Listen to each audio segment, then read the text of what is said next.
Hello friends, welcome to my channel on Let's Decode the Hindu. UPSC TNPC perspective learn the daily current affairs from the pages of international, business, editorial and op-ed discuss பண்ண போகிறோம் and other relevant articles. RBI creates 500 crore rupees fund to boost payment infrastructure. So இந்த article பார்த்தீங்கன்னா page number 13 of 6th June 2020 publish பண்ணியிருக்காங்க. இந்த article பார்த்தோம் அப்படின்னா GS3 mains பேப்பருக்கு யூஸ்ஃபுல்லாக இருக்கும். ஸோ இந்த ஆர்டிக்கல் எதை பற்றின்னு பார்த்தோன்னா digital India. So mainly related to digital payments. So இந்தியாவில் பார்த்தீங்கன்னா ஒரு டிஜிட்டல் டிவைட் இருக்குது, mainly because of unserved and underserved areas in India. So ஒரு சில ஏரியாஸ்க்கு இல்லை ஒரு சில போர்ஷன் ஆஃப் கண்ட்ரி மட்டும் அதிகமான டிஜிட்டல் இன்ஃப்ராஸ்ட்ரக்சர் இருக்குது, ஒரு சில ஏரியாவில் வந்து அது வந்து கம்மியாக இருக்குது அப்படின்னு சொல்கிறாங்க. ஸோ இது எதனாலன்னு பார்த்தீங்கன்னா பாயிண்ட் ஆஃப் சேல், அதாவது POS or portable POS terminals வந்து இதோட இன்ஃப்ராஸ்ட்ரக்சர் வந்து ரொம்ப கம்மியாக இருக்குது அப்படின்னு சொல்கிறாங்க. இந்த பிஓஎஸ் அதாவது point of sale or portable POS terminal என்ன அப்படின்னு பார்த்தோன்னா இது ஒரு இன்ஃப்ராஸ்ட்ரக்சர் ஃபார் பேமெண்ட்.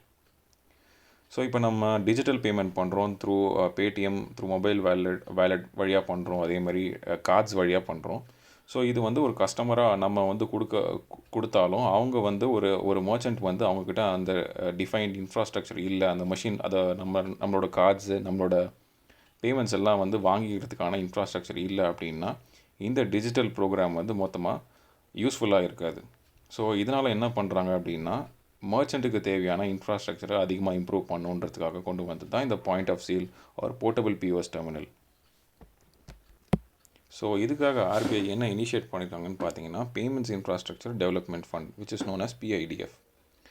இது கிரியேட்டட் பை ஆர்பிஐ அண்ட் அவங்களோட மெயின் எய்ம் பார்த்தீங்கன்னா to encourage acquirers to deploy POS infrastructure both physical and digital modes. எங்கன்னு பார்த்தீங்கன்னா Tier 3 to Tier 6 centres and north eastern states. So again repeating, அக்வயரர்ஸுங்கிறது பேங்க்ஸை குறிக்குது.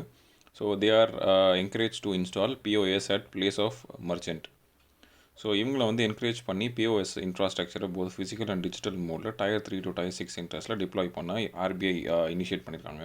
So இதுக்காக contribution பார்த்தீங்கன்னா 250 crores arrange பண்ணியிருக்காங்க. ஸோ ரிமைனிங் அமௌண்ட் பார்த்தீங்கன்னா remaining contribution will be from card issuing banks. So எந்தெந்த பேங்க்ஸ்லாம் கார்டு இஷ்யூ பண்ணுறாங்களோ அவங்க வந்து ரிமைனிங் அமௌண்ட்டை இதில் ஆட் பண்ணுவாங்க.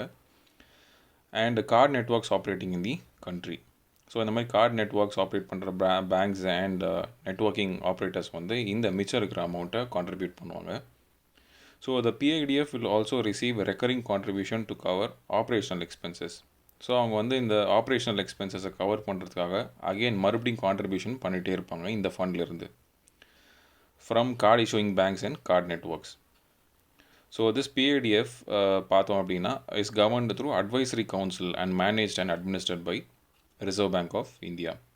ஸோ இந்த PIDFோட சிக்னிஃபிகன்ஸ் பார்த்தோம் அப்படின்னா எதுக்காக மெயினாக யூஸ் பண்ணுறாங்க, இதோட இஃபெக்ட்ஸ் எப்படி இருக்கும் அப்படின்னு பார்த்தீங்கன்னா it is a merchant acquisition and merchant terminalisation concept. But இந்த கான்செப்ட் பார்த்தீங்கன்னா கொஞ்சம் காஸ்ட்லியாக இருக்குது. எதனாலன்னு பார்த்தோன்னா high capital cost of this POS machine, அப்புறம் ரெக்கரிங் மெயின்டெனன்ஸ் அதிகமாக இருக்கும், சர்வீஸ் காஸ்ட் அதிகமாக இருக்கும், அப்புறம் difficulty of servicing POS machines in rural areas. So இதெல்லாம் தான் இதோட எஃபெக்ட்ஸ் இன் ப்ராப்ளம்ஸ். பட் இதோட பாசிட்டிவ்ஸ் பார்த்தீங்கன்னா it is expected to boost payment infrastructure in underserved areas and significantly increase the merchant base accepting digital payments. So இதை deploy பண்ணோம் அப்படின்னா digital பேமெண்ட்டை அதிகமாக யூஸ் பண்ண ஆரம்பிப்பாங்க மக்கள். அதே மாதிரி இந்த மர்ச்சன்ட்ஸ் பார்த்தீங்கன்னா அவங்களோட சர்வீஸ் இன்ஃப்ராஸ்ட்ரக்சரும் இம்ப்ரூவ் ஆகும் அப்படின்னு சொல்கிறாங்க.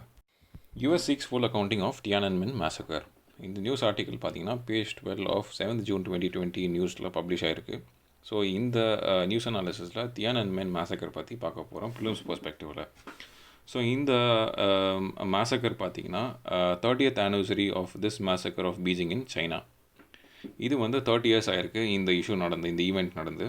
ஸோ எவ்ரி இயர் பார்த்தீங்கன்னா US is issuing a statement demanding China to honour the memory of this event of this massacre to hold accountable. So China வந்து அக்கௌண்டபிள் இந்த ஈவெண்ட்டுக்கு. ஸோ அதை வந்து ஹானர் பண்ணுற மாதிரி எவ்ரி இயர் வந்து US வந்து ஸ்டேட்மெண்ட் இஷ்யூ பண்ணுறாங்க சைனாக்கு. ஸோ இந்த ஈவெண்ட் வந்து June 4, 1989 அன்றைக்கி நடந்திருக்கு. ஸோ இந்த ஈவெண்ட் என்னன்னு பார்த்தோன்னா Chinese student had gather in Beijing's Tiananmen square. எதுக்குன்னு பார்த்தோம் அப்படின்னா to mark the death of popular pro reform Chinese leader Hu Yaobang. So இந்த ரிஃபார்ம் சைனீஸ் லீடரோட டெத்துக்காக வந்து சைனா ஸ்டூடெண்ட்ஸ் கேதர் பண்ணுறது தான் இந்த இடம் Tiananmen ஸ்கொயர். எதுக்குன்னு பார்த்தீங்கன்னா to protest again corruption, inflation, to call for broader political and economic reforms. So இந்த ரீசனுக்காகவும் சேர்த்து இந்த கேதரிங் ஸ்டூடெண்ட்ஸால் நடத்தப்பட்டு வருது. ஸோ இந்த ஈவெண்ட்டில் பார்த்தோம் அப்படின்னா more than 1 million people reportedly participated in the demonstration.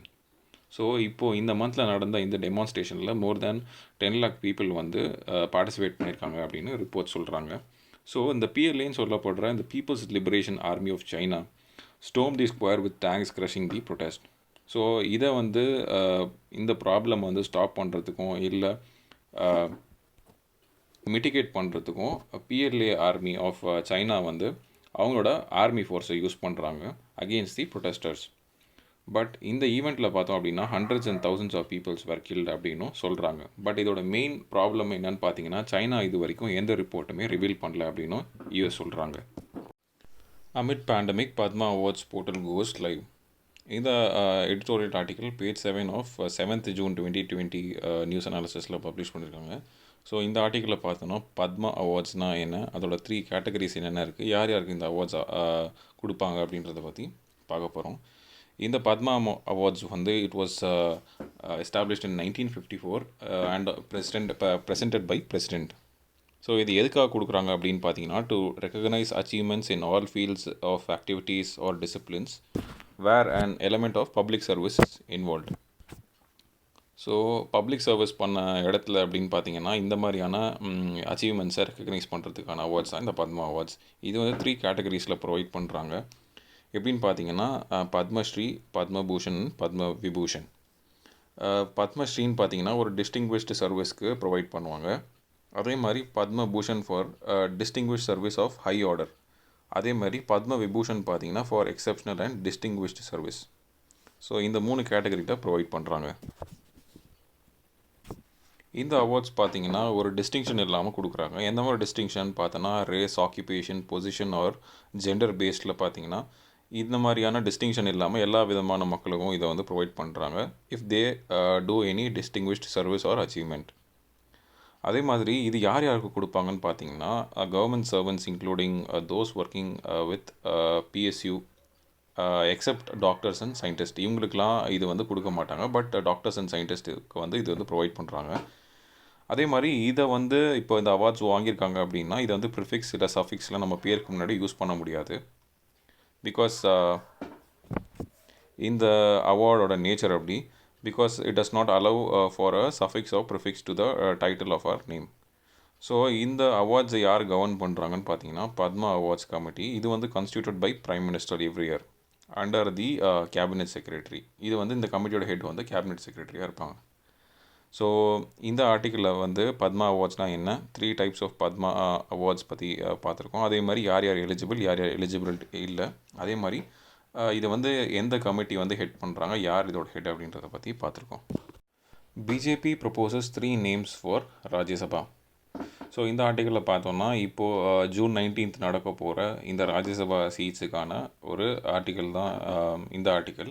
So இது page 6 of 7th June 2020 publish பண்ணியிருக்காங்க. ஸோ இந்த ஆர்டிக்கலில் மேஜராக நம்ம என்ன பார்க்க போகிறோம் அப்படின்னா ப்ரிலிம்ஸ் அண்ட் மெயின்ஸ் பர்ஸ்பெக்டிவில் ராஜ்யசபானா என்ன, அதோட காம்போசிஷன், அப்புறம் elections for Rajya Sabha member seat, அப்புறம் அதே மாதிரி by elections to Rajya Sabha.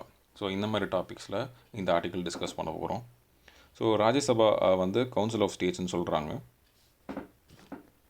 And it is the upper house of parliament and represents the states and union territories of Indian union. So இது பார்த்திங்கன்னா upper house. And lower house நமக்கு தெரிஞ்ச மாதிரி it is known as Lok Sabha. So இதோட composition of Rajya Sabha பார்த்திங்கன்னா article 80ல் சொல்லப்பட்டிருக்கு. அதே மாதிரி இந்த ஹவுஸ் ஆஃப் பார்லிமெண்ட்டோட டியூரேஷன்ஸ் வந்து எவ்வளோ நாளைக்கு இருக்கும், இது எப்படி டிசல்யூஷன் பண்ணுறாங்க, இது எவ்வளோ நாளைக்கு கழித்து டிசல்யூஷன் பண்ணுவாங்க, என்ன சான்சஸில் பண்ணுவாங்கன்றது பார்த்திங்கன்னா ஆர்டிகல் 83 clause 1ல் ப்ரொவைட் பண்ணியிருக்காங்க.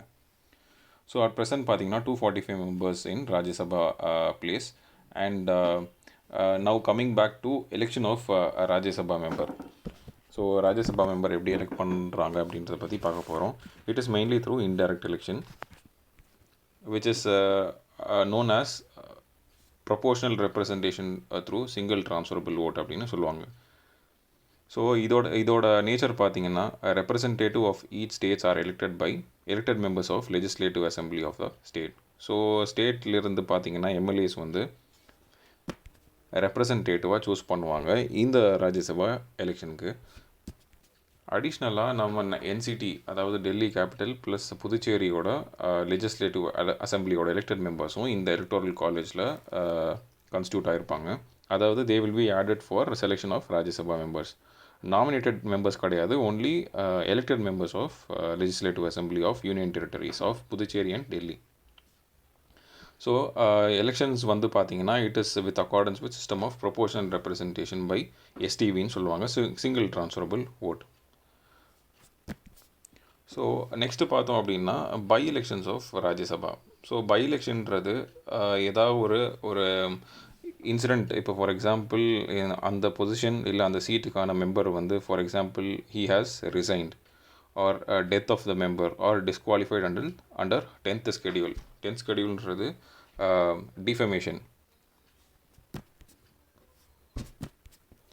Anti defection law with respect to 10th schedule. So இந்த மாதிரியான சர்க்கம்ஸ்டான்சஸில் பார்த்தீங்கன்னா இந்த மெம்பர் ராஜ்யசபா மெம்பர் வந்து ரிமூவ் ஆகிறதுக்கு சான்சஸ் இருக்கலாம். ஸோ இந்த மாதிரி சுச்சுவேஷனில் பார்த்தீங்கன்னா பை எலெக்ஷன்ஸ் நடக்கும்.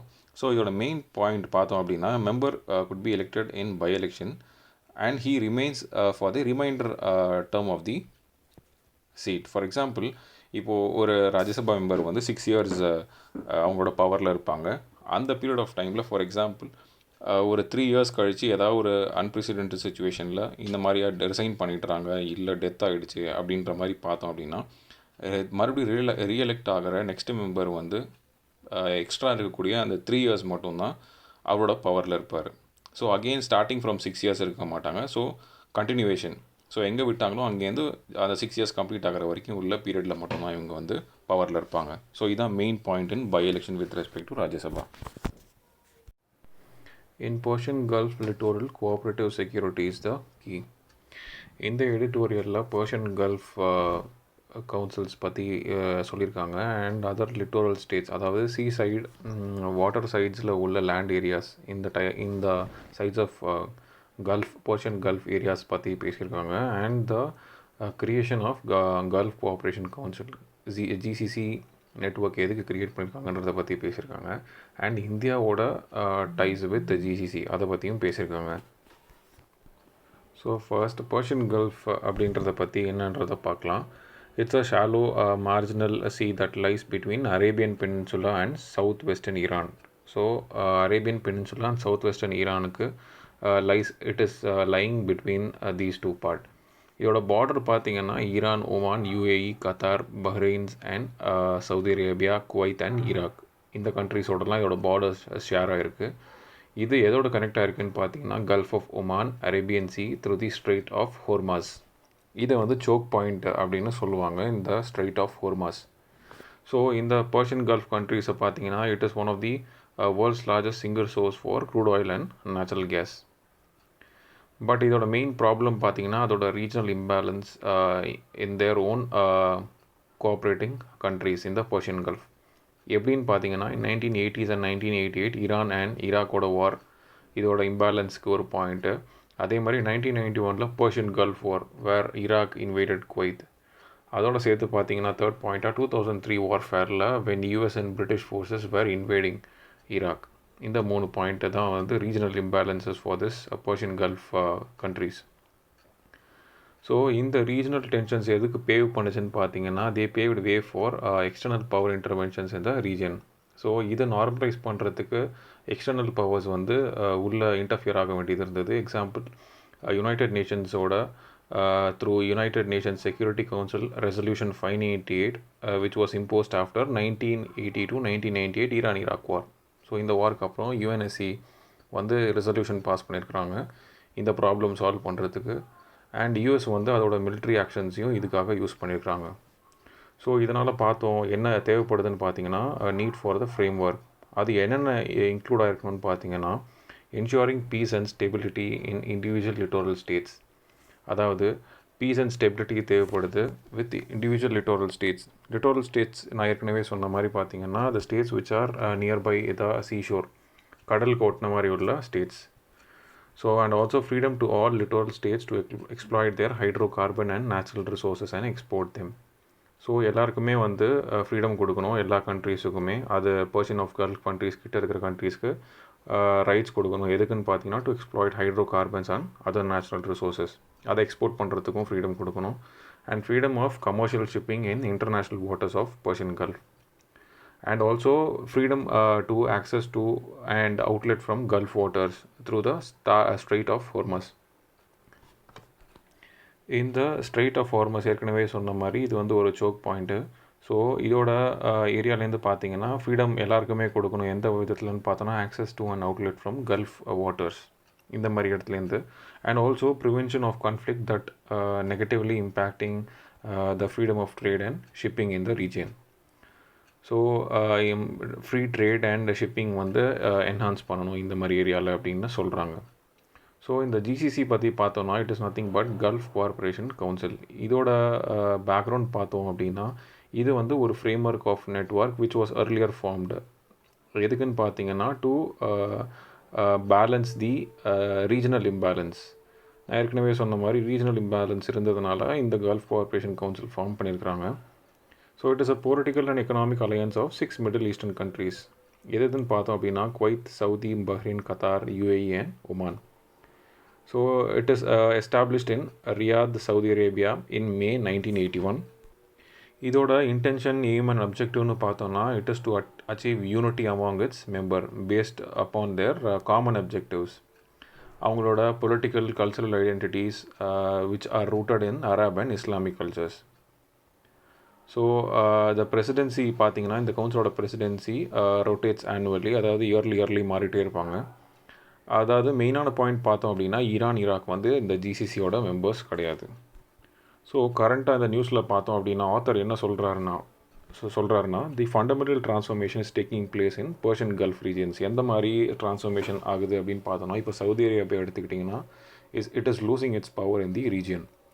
அதே மாதிரி யுஏஇ, கத்தார், ஈரான் பார்த்தீங்கன்னா it is emerging as the regional leaders, new regional லீடர்ஸாக அவங்க இமர்ஜ் பண்ணுறாங்க அப்படின்றாரு. இப்போ countries like Oman and Iraq பார்த்தீங்கன்னா கொஞ்சம் ஸ்ட்ரகிள் பண்ணுறாங்க to retain its sovereign identities.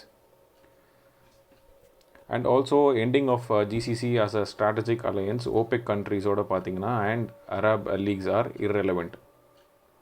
So இதுக்காக இந்த மாதிரி ப்ராப்ளம்ஸுக்கு ஆத்தர் என்ன சஜஷன் சொல்கிறாருன்னா instead of competitive security arrangements there is a point of creating a cooperative security arrangements. அதாவது ஒன்று போட்டி போடாமல் இட் ரிக்வயர்ஸ் ஒன் கோஆப்ரேஷன். ஒரு கண்ட்ரியோட இன்னொரு கண்ட்ரிக்கு கோஆப்ரேஷன் வேணும் ஆன் டேர்ம்ஸ் ஆஃப் செக்யூரிட்டி அப்படின்னு சொல்கிறாங்க. And the 6 countries of GCC are left to individual devices to explore the working arrangements with Iran and Iraq.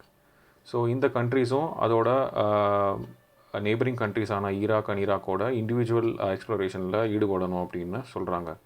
So இதெல்லாம் எதுக்குன்னு பார்த்தீங்கன்னா to achieve the security and stability in the region.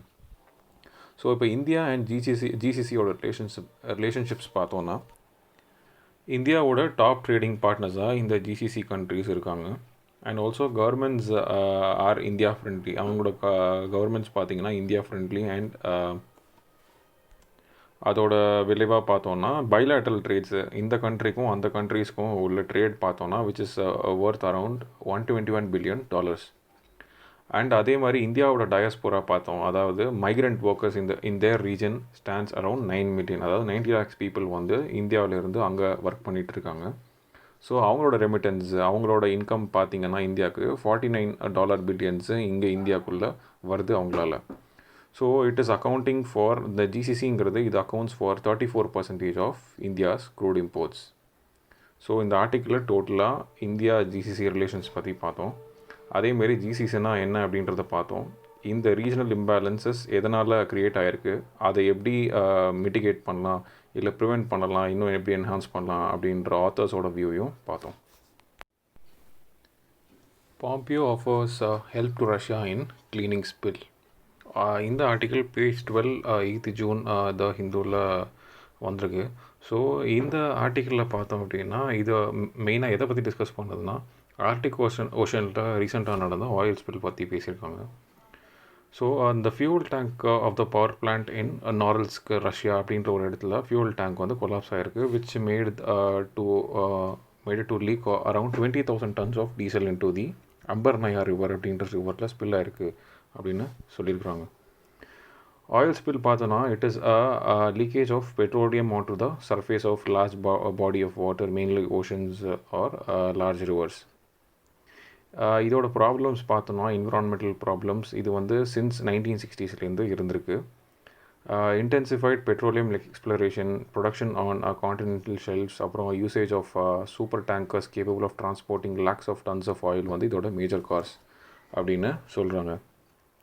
இதோட major reasons இன்னும் extra points அப்படின்னு பார்த்தோன்னா accidents involving tankers, pipeline, refinery, storage facilities, அப்புறம் negligence of people involved.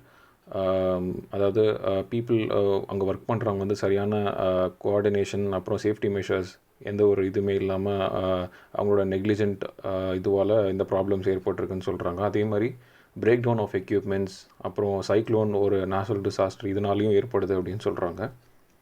And also acts like terrorism and countries at வாரும் வந்து இதோட cos அப்படின்னு சொல்கிறாங்க.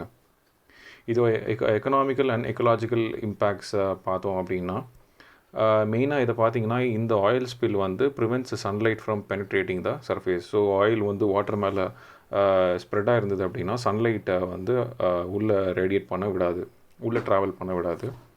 ஸோ இது எப்படி அஃபெக்ட் ஆகும் அப்படின்னு பார்த்தீங்கன்னா this reduces the level of dissolved oxygen. So இதனால் பார்த்தீங்கன்னா அக்வாட்டிக் லைஃப் வந்து த்ரெட்டன் ஆகிரும். அண்ட் இது வேறு என்ன மாதிரி ப்ராப்ளம்ஸ் க்ரியேட் பண்ணணும்னு பார்த்தீங்கன்னா oil it is destroying the insulating ability of fur bearing mammals. So fur டைப்பில் இருக்கிற மேமல்ஸ், சி மேமல்ஸ்லாம் பார்த்தீங்கன்னா அவங்களுக்கு வந்து இந்த இன்சுலேட்டிங் எபிலிட்டியை குறைச்சிரும் அப்படின்னு சொல்கிறாங்க. Along with that water repelling abilities of birds feather, இந்த மாதிரி ப்ராப்ளம்ஸ்லாம் வந்து மேமல்ஸ் அப்புறம் அதை சுற்றி உள்ள அனிமல்ஸுக்கு ப்ராப்ளம்ஸ் வருது அப்படின்னும் சொல்லியிருக்காங்க. அதோடு பார்த்திங்கன்னா திடீர்னு வந்து பேர்ட்ஸ் அண்ட் மேமல்ஸ் வந்து இந்த ஆயிலி ஸ்வாலோ பண்ணுறதுக்கும் சான்சஸ் இருக்குது, which is mainly a poison for them. So இது எதனால் பெரிய ப்ராப்ளமாக இருக்குது அப்படின்னு பார்த்தோம்னா this is damaging their habitats mainly, and அதோட ரேட் ஆஃப் ரீப்ரொடக்ஷன்ஸையும் குறைச்சிருது.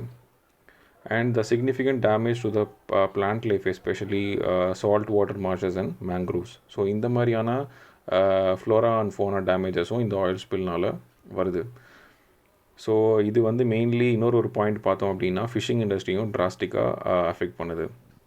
ஸோ இதை எப்படி க்ளீனப் பண்ணலாம் அப்படின்னு பார்த்தோன்னா methods to clean up the oil spill வந்து யூஸ் ஆஃப் கண்டெய்ன்மெண்ட் பூம். எப்படின்னு பார்த்தோன்னா floating barrier is used to contain the spread of oil. So oil எங்கே இருக்கோ அதில் ஒரு கண்டெய்ன்மெண்ட் பேரியர் மாதிரி க்ரியேட் பண்ணிவிட்டு அதை ஸ்ப்ரெட் பண்ணாமல் பார்த்துக்கலாம், அது ஒரு மெத்தடு. இன்னொன்று பார்த்தீங்கன்னா use of skimmers to skim the spilled oil. அடுத்தது யூசேஜ் ஆஃப் ஆயில் சார்பன்ஸ், அதாவது ஆலியோஃபிலிக் அண்ட் ஹைட்ரோஃபோபிக்னு சொல்லுவாங்க, which is material which is oleophilic, அதாவது ஆயில் லைக்கிங்காகவும் வாட்டர் ரிப்பலண்ட்டாகவும் ஆக்ட் ஆகும். ஸோ தட் ஆயிலை மட்டும் அப்சார்ப் பண்ணிடும். நெக்ஸ்ட்டு அது இன்னும் கெமிக்கல் டிஸ்பர்சன்ஸும் யூஸ் பண்ணலாம், which are biological agents to break down the oil into chemical கான்ஸ்டியூவன்ஸாக பிரேக் பண்ணுற மாதிரியான மெட்டீரியல்ஸும் யூஸ் பண்ணலாம். அதுக்கப்புறம் வந்து பர்ன் பண்ணலாம் அந்த ஆயிலை அப்படின்னும் சொல்கிறாங்க இந்த floating water. And usage of high pressure hoses and vacuum pumps to wash off oil from the beaches. So இந்த பாயிண்ட்டும் method for cleaning the oil ஆயிலுக்கு யூஸ் பண்ணிக்கலாம். So oil leak at this place known as Norilsk in Russia could be due to the climate change அப்படின்னு இந்த report ரஷ்யாவில் இருக்கிற report agency சொல்கிறாங்க. மெயினாக எதனாலன்னு பார்த்தோன்னா weakening of permafrost which caused the sinking of pillars that supported the plant's fuel tank. So இந்த பிளான்ட்டோட ஃபியூல் டேங்கை சப்போர்ட் பண்ணுற பேஸ் வந்து பர்மா ஃப்ராஸ்ட்டுன்ற ஒரு இஃபெக்ட்னால் வந்து வீக் ஆகிருக்கு அப்படின்னு சொல்கிறாங்க. ஸோ பர்மா ஃப்ராஸ்ட் என்ன அப்படின்றத பார்த்தோன்னா ஒரு கிரவுண்ட், ஒரு soil or any rock substances அது வந்து வீக் ஆகிடுது. எதனால் அப்படின்னு பார்த்தோன்னா at temperatures below 0 degree Celsius ஒரு கன்சிக்யூட்டிவாக 1 or 2 இயர்ஸ்க்கு வந்து கன்சிக்யூட்டிவாக இதே மாதிரி டெம்பரேச்சர்ஸில் இருந்தால் இந்த மாதிரியான மெட்டீரியல்ஸ் வந்து வீக் ஆகிடுது. ஸோ இது வந்து கிராக் ஃபார்மேஷனுக்கு உதவுது அப்படின்னு சொல்லிட்டு தான் இந்த ப்ராப்ளம் க்ரியேட் ஆகிருக்கு அப்படின்ட்டு நியூஸ் ஏஜென்சிஸ் வந்து ரஷ்யாவில் சொல்லியிருக்காங்க. ஸோ இந்த ஆர்டிக்கலில் பார்த்தோன்னா ஆயில் ஸ்பில் எதனால் நடக்குது, ஆயில் ஸ்பில்னால் என்ன, அதை மிட்டிகேட் பண்ணுறதுக்கு இல்லை ப்ரிவெண்ட் பண்ணுறதுக்கு என்னென்ன மெத்தட்ஸ் யூஸ் பண்ணலாம் அப்படின்றத பற்றியும் டிஸ்கஸ் பண்ணியிருக்கோம். Swarm of extremism. இந்த editorial article of page 7 from 8th June பார்த்தோம் அப்படின்னா ஸ்வார்ம் இன்டெலிஜென்ஸ்னால் என்ன, அதோட இஃபெக்ட்ஸ் வந்து ஹியூமன் ஆக்டிவிட்டீஸு ஹியூமன் திங்கிங்கோட எப்படி கொரலேட் பண்ணுறாங்க அப்படின்றத பற்றி பார்க்க போகிறோம். அதே மாதிரி லிபரல்ஸ், அதாவது they are between left and right wing. So அவங்கள பார்த்திங்கன்னா they are neither left or right, they are kind of centrist, but கொஞ்சம் லெஃப்ட்டுக்கு சப்போர்ட் பண்ணுவாங்க, அந்த மாதிரியான கேட்டகரிஸ். ஸோ இவங்களால் வந்து கம்யூனிட்டியில் என்ன மாதிரி ப்ராப்ளம்ஸ் வருது, ஸோ அதை எப்படி சர்பாஸ் பண்ணலாம் இல்லை எப்படி எலிமினேட் பண்ணலாம் அப்படின்றத பற்றி ஆத்தர் வந்து அவரோட வியூஸை இதில் ப்ரொஜெக்ட் பண்ணியிருக்காரு. ஸோ ஃபஸ்ட்டு ஸ்வார்ம் இன்டெலிஜென்ஸ் என்ன அப்படின்னு பார்த்தோன்னா, இன்டெலிஜென்ஸ் ஆஃப் க்ரீச்சர்ஸ், அதாவது ஒரு க்ரீச்சர் வந்து தனியாக செயல்படும் போது இல்லை தனியாக திங்க் பண்ணும்போது அதோட ஆக்டிவிட்டீஸ் பார்த்திங்கன்னா அன்இன்டெலிஜென்ட்டாக இருக்குது. அதே மாதிரி அது வந்து ஒரு குரூப்பாக ஒரு காலனியாக வந்து செயல்படும் போது அதோட இன்டெலிஜென்ஸ் வந்து அதிகமாகுது, அதோட ரியாக்ஷன்ஸ் அண்ட் ஆக்ஷன்ஸ் வந்து பயங்கர ஃபாஸ்ட்டாகவும் ரொம்ப இன்டெலிஜென்ட்டாகவும் இருக்குது அப்படின்னு சொல்கிறது தான் ஸ்வார்ம் இன்டெலிஜென்ஸ். ஸோ இந்த மாதிரி ஆக்டிவிட்டீஸ், இந்த மாதிரியான ஃபீச்சர்ஸ்லாம் வந்து எதில் பார்க்க முடியும் அப்படின்னா insect, bees, birds, ant, fishes and locust. So இது வந்து மெயினாக ஸ்வார்ம்ஸ்ன்னு சொன்னதும் இது வந்து ரிலேட்டட் டு லோக்கஸ்ட் அப்படின்னு நம்ம நினச்சிக்கக்கூடாது. அதை வந்து ஆத்தர் வந்து இதோட அந்த லோக்கஸ்ட்டோட இல்லை இந்த மாதிரி க்ரீச்சர்ஸோட இன்டெலிஜென்ஸை வந்து ஹியூமனோட இன்டெலிஜென்ஸோட கம்பேர் பண்ணி இந்த ஆர்டிக்கலை டிராஃப்ட் பண்ணியிருக்காங்க. ஸோ இந்த ஸ்வார்ம் பார்த்திங்கன்னா individuals are constantly communicating with each other. எப்படின்னு பார்த்தீங்கன்னா பைனரி மேனர்ஸில் கண்டினியூஸாக இன்ஃபர்மேஷன் பாஸ் பண்ணுறாங்க. ஸோ இப்போ நம்ம டிஸ்கவரி சேனல்லலாம் பார்த்துருப்போம், ஒரு பெரிய ஃபிஷ் வந்து ஒரு குரூப் ஆஃப் ஃபிஷ்ஷஸை வந்து ஸ்மால் ஃபிஷ்ஷஸ் அட்டாக் பண்ணும்போது எல்லாமே யூனிஃபார்மாக ஒரே இடத்துலேருந்து தப்பிச்சு போகும். ஸோ இது எப்படி அப்படின்னு பார்த்தீங்கன்னா this feature is known as swarm intelligence. But ஆனால் இதே ஸ்மால் ஃபிஷ் வந்து தனியாக இருந்ததுன்னா ஈஸியாக மாட்டிக்கும். ஸோ இது எல்லாமே ஒன்றா இருக்கிறதுனால அதோட கம்யூனிகேஷன் ஸ்கில் அதிகமாகுது. இந்த கம்யூனிகேஷன் பைனரி மேனரில் நடக்கிறதுனால ரொம்ப ஃபாஸ்ட்டாகவும் இருக்குது. ஸோ இது எதை ப்ரிடிக்ட் பண்ணுது இல்லை எதை டெபிக்ட் பண்ணுதுன்னு பார்த்தோன்னா த ஸ்வார்ம்ஸ் விச் ஆர் லீடர்லெஸ் ஆக்ட் கலெக்டிவ்லி. அதாவது இந்த கூட்டத்துக்கு யாருமே தலைவன்றது யாரும் கிடையாது. ஸோ இது ஒன்றாவே செயல்படுறதுனால they are acting collectively. So ஆத்தரோட வியூ பார்த்திங்கன்னா இதை வந்து எதோட கொரலேட் பண்ணுறாருன்னு பார்த்தீங்கன்னா intelligence of brain functions. So ஒரு பிரெயினோட ஃபங்க்ஷன்ஸ் பார்ட்ஸ் பார்த்தோம் அப்படின்னா it is a collection of millions of neurons. So அது வந்து மொத்தமாக எல்லாம் ஒன்றா சேர்ந்தது தான் பிரெயின். அதோட ஃபங்க்ஷனல்ஸ் ஆக்டிவிட்டீஸ்னால தான் நம்ம எல்லாமே மூவ் பண்ணுறோம், எல்லா விதமான ஆக்டிவிட்டீஸும் பண்ணுறோம் அப்படின்னு கொரலேட் பண்ணுறாரு. ஸோ இதை பேஸ் பண்ணி பார்த்தோம் அப்படின்னா ஆர்டிஃபிஷியல் இன்டெலிஜென்ஸை வந்து உருவாக்கியிருக்காங்க. The design of artificial intelligence எப்படின்னு பார்த்தோன்னா, இப்போ இதே மாதிரி ஒரு ஃபிஷ்ஷு வந்து தனியாக செயல்படாமல் மொத்தமாக ஒரு கூட்டமாக இருக்கிறதுனால அதோட டேட்டா வந்து அதிகமாக இருக்குது. ஸோ அதிகமாக ரெஸ்பாண்ட் பண்ணுது, ரொம்ப ஃபாஸ்ட்டாகவும் இருக்குது. ஸோ அதே மாதிரி தான் வந்து ஹியூமன் பிரெயினோட நியூரான்ஸையும் கம்பேர் பண்ணுறாங்க. Similarly the big data concept, அதாவது ஒரு சிங்கிள் டேட்டா இல்லாமல் multiple number of datas collect பண்ணுறதுனால சிஸ்டமுக்கு ப்ரெடிக்ட் பண்ணுறதுக்கான ஆப்பர்ச்சுனிட்டிஸ் அதிகமாக கிடைக்கிது ஒரு பர்டிகுலர் கான்செப்டில். ஸோ இந்த பாயிண்ட்டை தான் வந்து ஆர்டிஃபிஷியல் இன்டெலிஜென்ஸ் வச்சு யூஸ் பண்ணி எந்த ஒரு ப்ராப்ளம் இல்லை இதையும் சால்வ் பண்ணுறாங்க அப்படின்னு ஆத்தர் சொல்கிறாரு. ஸோ இதை பொலிட்டிக்கல் திங்கிங்கோட பார்த்தோம் அப்படின்னா this relation with effectiveness of extremist political movements. So இந்த மாதிரி பொலிட்டிக்கல் மூவ்மெண்ட் எக்ஸ்ட்ரீமாக இருக்கிறதுக்கு இதை கம்பேர் பண்ணி பார்த்தோம் அப்படின்னா political moments they are combining swarm intelligence with conventional leadership models. So இதுக்கு வந்து இந்த மாதிரியான பொலிட்டிக்கல் மூமெண்ட்ஸ்க்கு எப்படியும் லீடர்ஸ் இருப்பாங்க. ஸோ அவங்க வந்து இவங்களுக்கு ஹெட்டாக இருப்பாங்க, அதாவது இவங்களோட ஃபாலோவர்ஸ்க்கு. ஸோ இவர் வந்து இந்த லீடர் வந்து இந்த ஸ்வாம் ஆஃப் ஃபாலோவர்ஸை வந்து டைரக்ட் பண்ணுறாரு அப்படின்ற ஒரு கொரலேஷனில் இந்த டாப்பிக்கை டிஸ்கஸ் பண்ணிகிட்டு இருக்கோம். ஸோ இதனால் என்ன ப்ராப்ளம் வரலாம் அப்படின்னு சொல்கிறாருன்னா, creation of fake newses, slogans create பண்ணுறது, அதே மாதிரி ஹேட்ரடான ஸ்பீச்சு போஸ்ட்டு, இந்த மாதிரியான negative ideologies, negative thoughts, ideas எல்லாம் ஸ்ப்ரெட் பண்ணுறதுக்கு சான்சஸ் நிறையா இருக்குது. அதே மாதிரி individuals at the bottom most part, அதாவது ஃபாலோவர்ஸ் ரொம்ப அடிமட்ட தொண்டர்கள்னு சொல்லுவாங்க, அந்த மாதிரியானவங்க வந்து they are being cut off from the individual capabilities for critical thinking. So அவங்களோட திறமைகளை வந்து கட் ஆஃப் பண்ணிடுது இந்த மாதிரியான ஒரு லீடர்ஷிப். ஸோ அவங்க என்ன பண்ணுவாங்க அப்படின்னு பார்த்தீங்கன்னா, they are prone to sharing of fake messages, news and amplifying and other hatred passage of news. So இந்த லிபரல்ஸ் ஏற்கனவே பார்த்த மாதிரி they are neither left or right wing. So they are centre but tilted towards little left அப்படின்னு சொல்கிறாங்க. அவங்க வந்து மெயினாக பார்த்தோன்னா they are totally unsuited for being a part of this swarm. ஸ்வாம்னு சொல்கிறது வந்து இந்த கூட்டம், இந்த ஸ்வாம் ஆஃப் பீப்புள், அதை வந்து இங்கே ஸ்வாம் ஆஃப் லோக்கஸ்ன்னு மென்ஷன் பண்ணுறாரு ஆத்தர். ஸோ இந்த மாதிரி லிபரல்ஸ் வந்து they are unsuited for this movement அப்படின்னு சொல்கிறாங்க. எதனால் பார்த்தீங்கன்னா, they are rejecting binary communications. அதாவது எப்படின்னு பார்த்தோன்னா, ஒருத்தங்களுக்கு ஒருத்தங்க சொல்கிற ஒரு ஐடியா இல்லை ஒரு ஒப்பீனியன்ஸை வந்து யாருமே லிசன் பண்ணுறது கிடையாது. So totally they are rejecting. யாராவது ஒருத்தங்க சப்போர்ட் பண்ணுறாங்க இல்லை ஏதாவது ஒன்று ஒப்பீனியன் சொல்கிறாங்க அப்படின்னா அவங்கள வந்து காம்படிட்டராக பார்க்குறது வந்து பெரிய ப்ராப்ளமாக இருக்குது லிபரல்ஸ் கிட்ட அப்படின்னு ஒருத்தர் சொல்கிறாரு.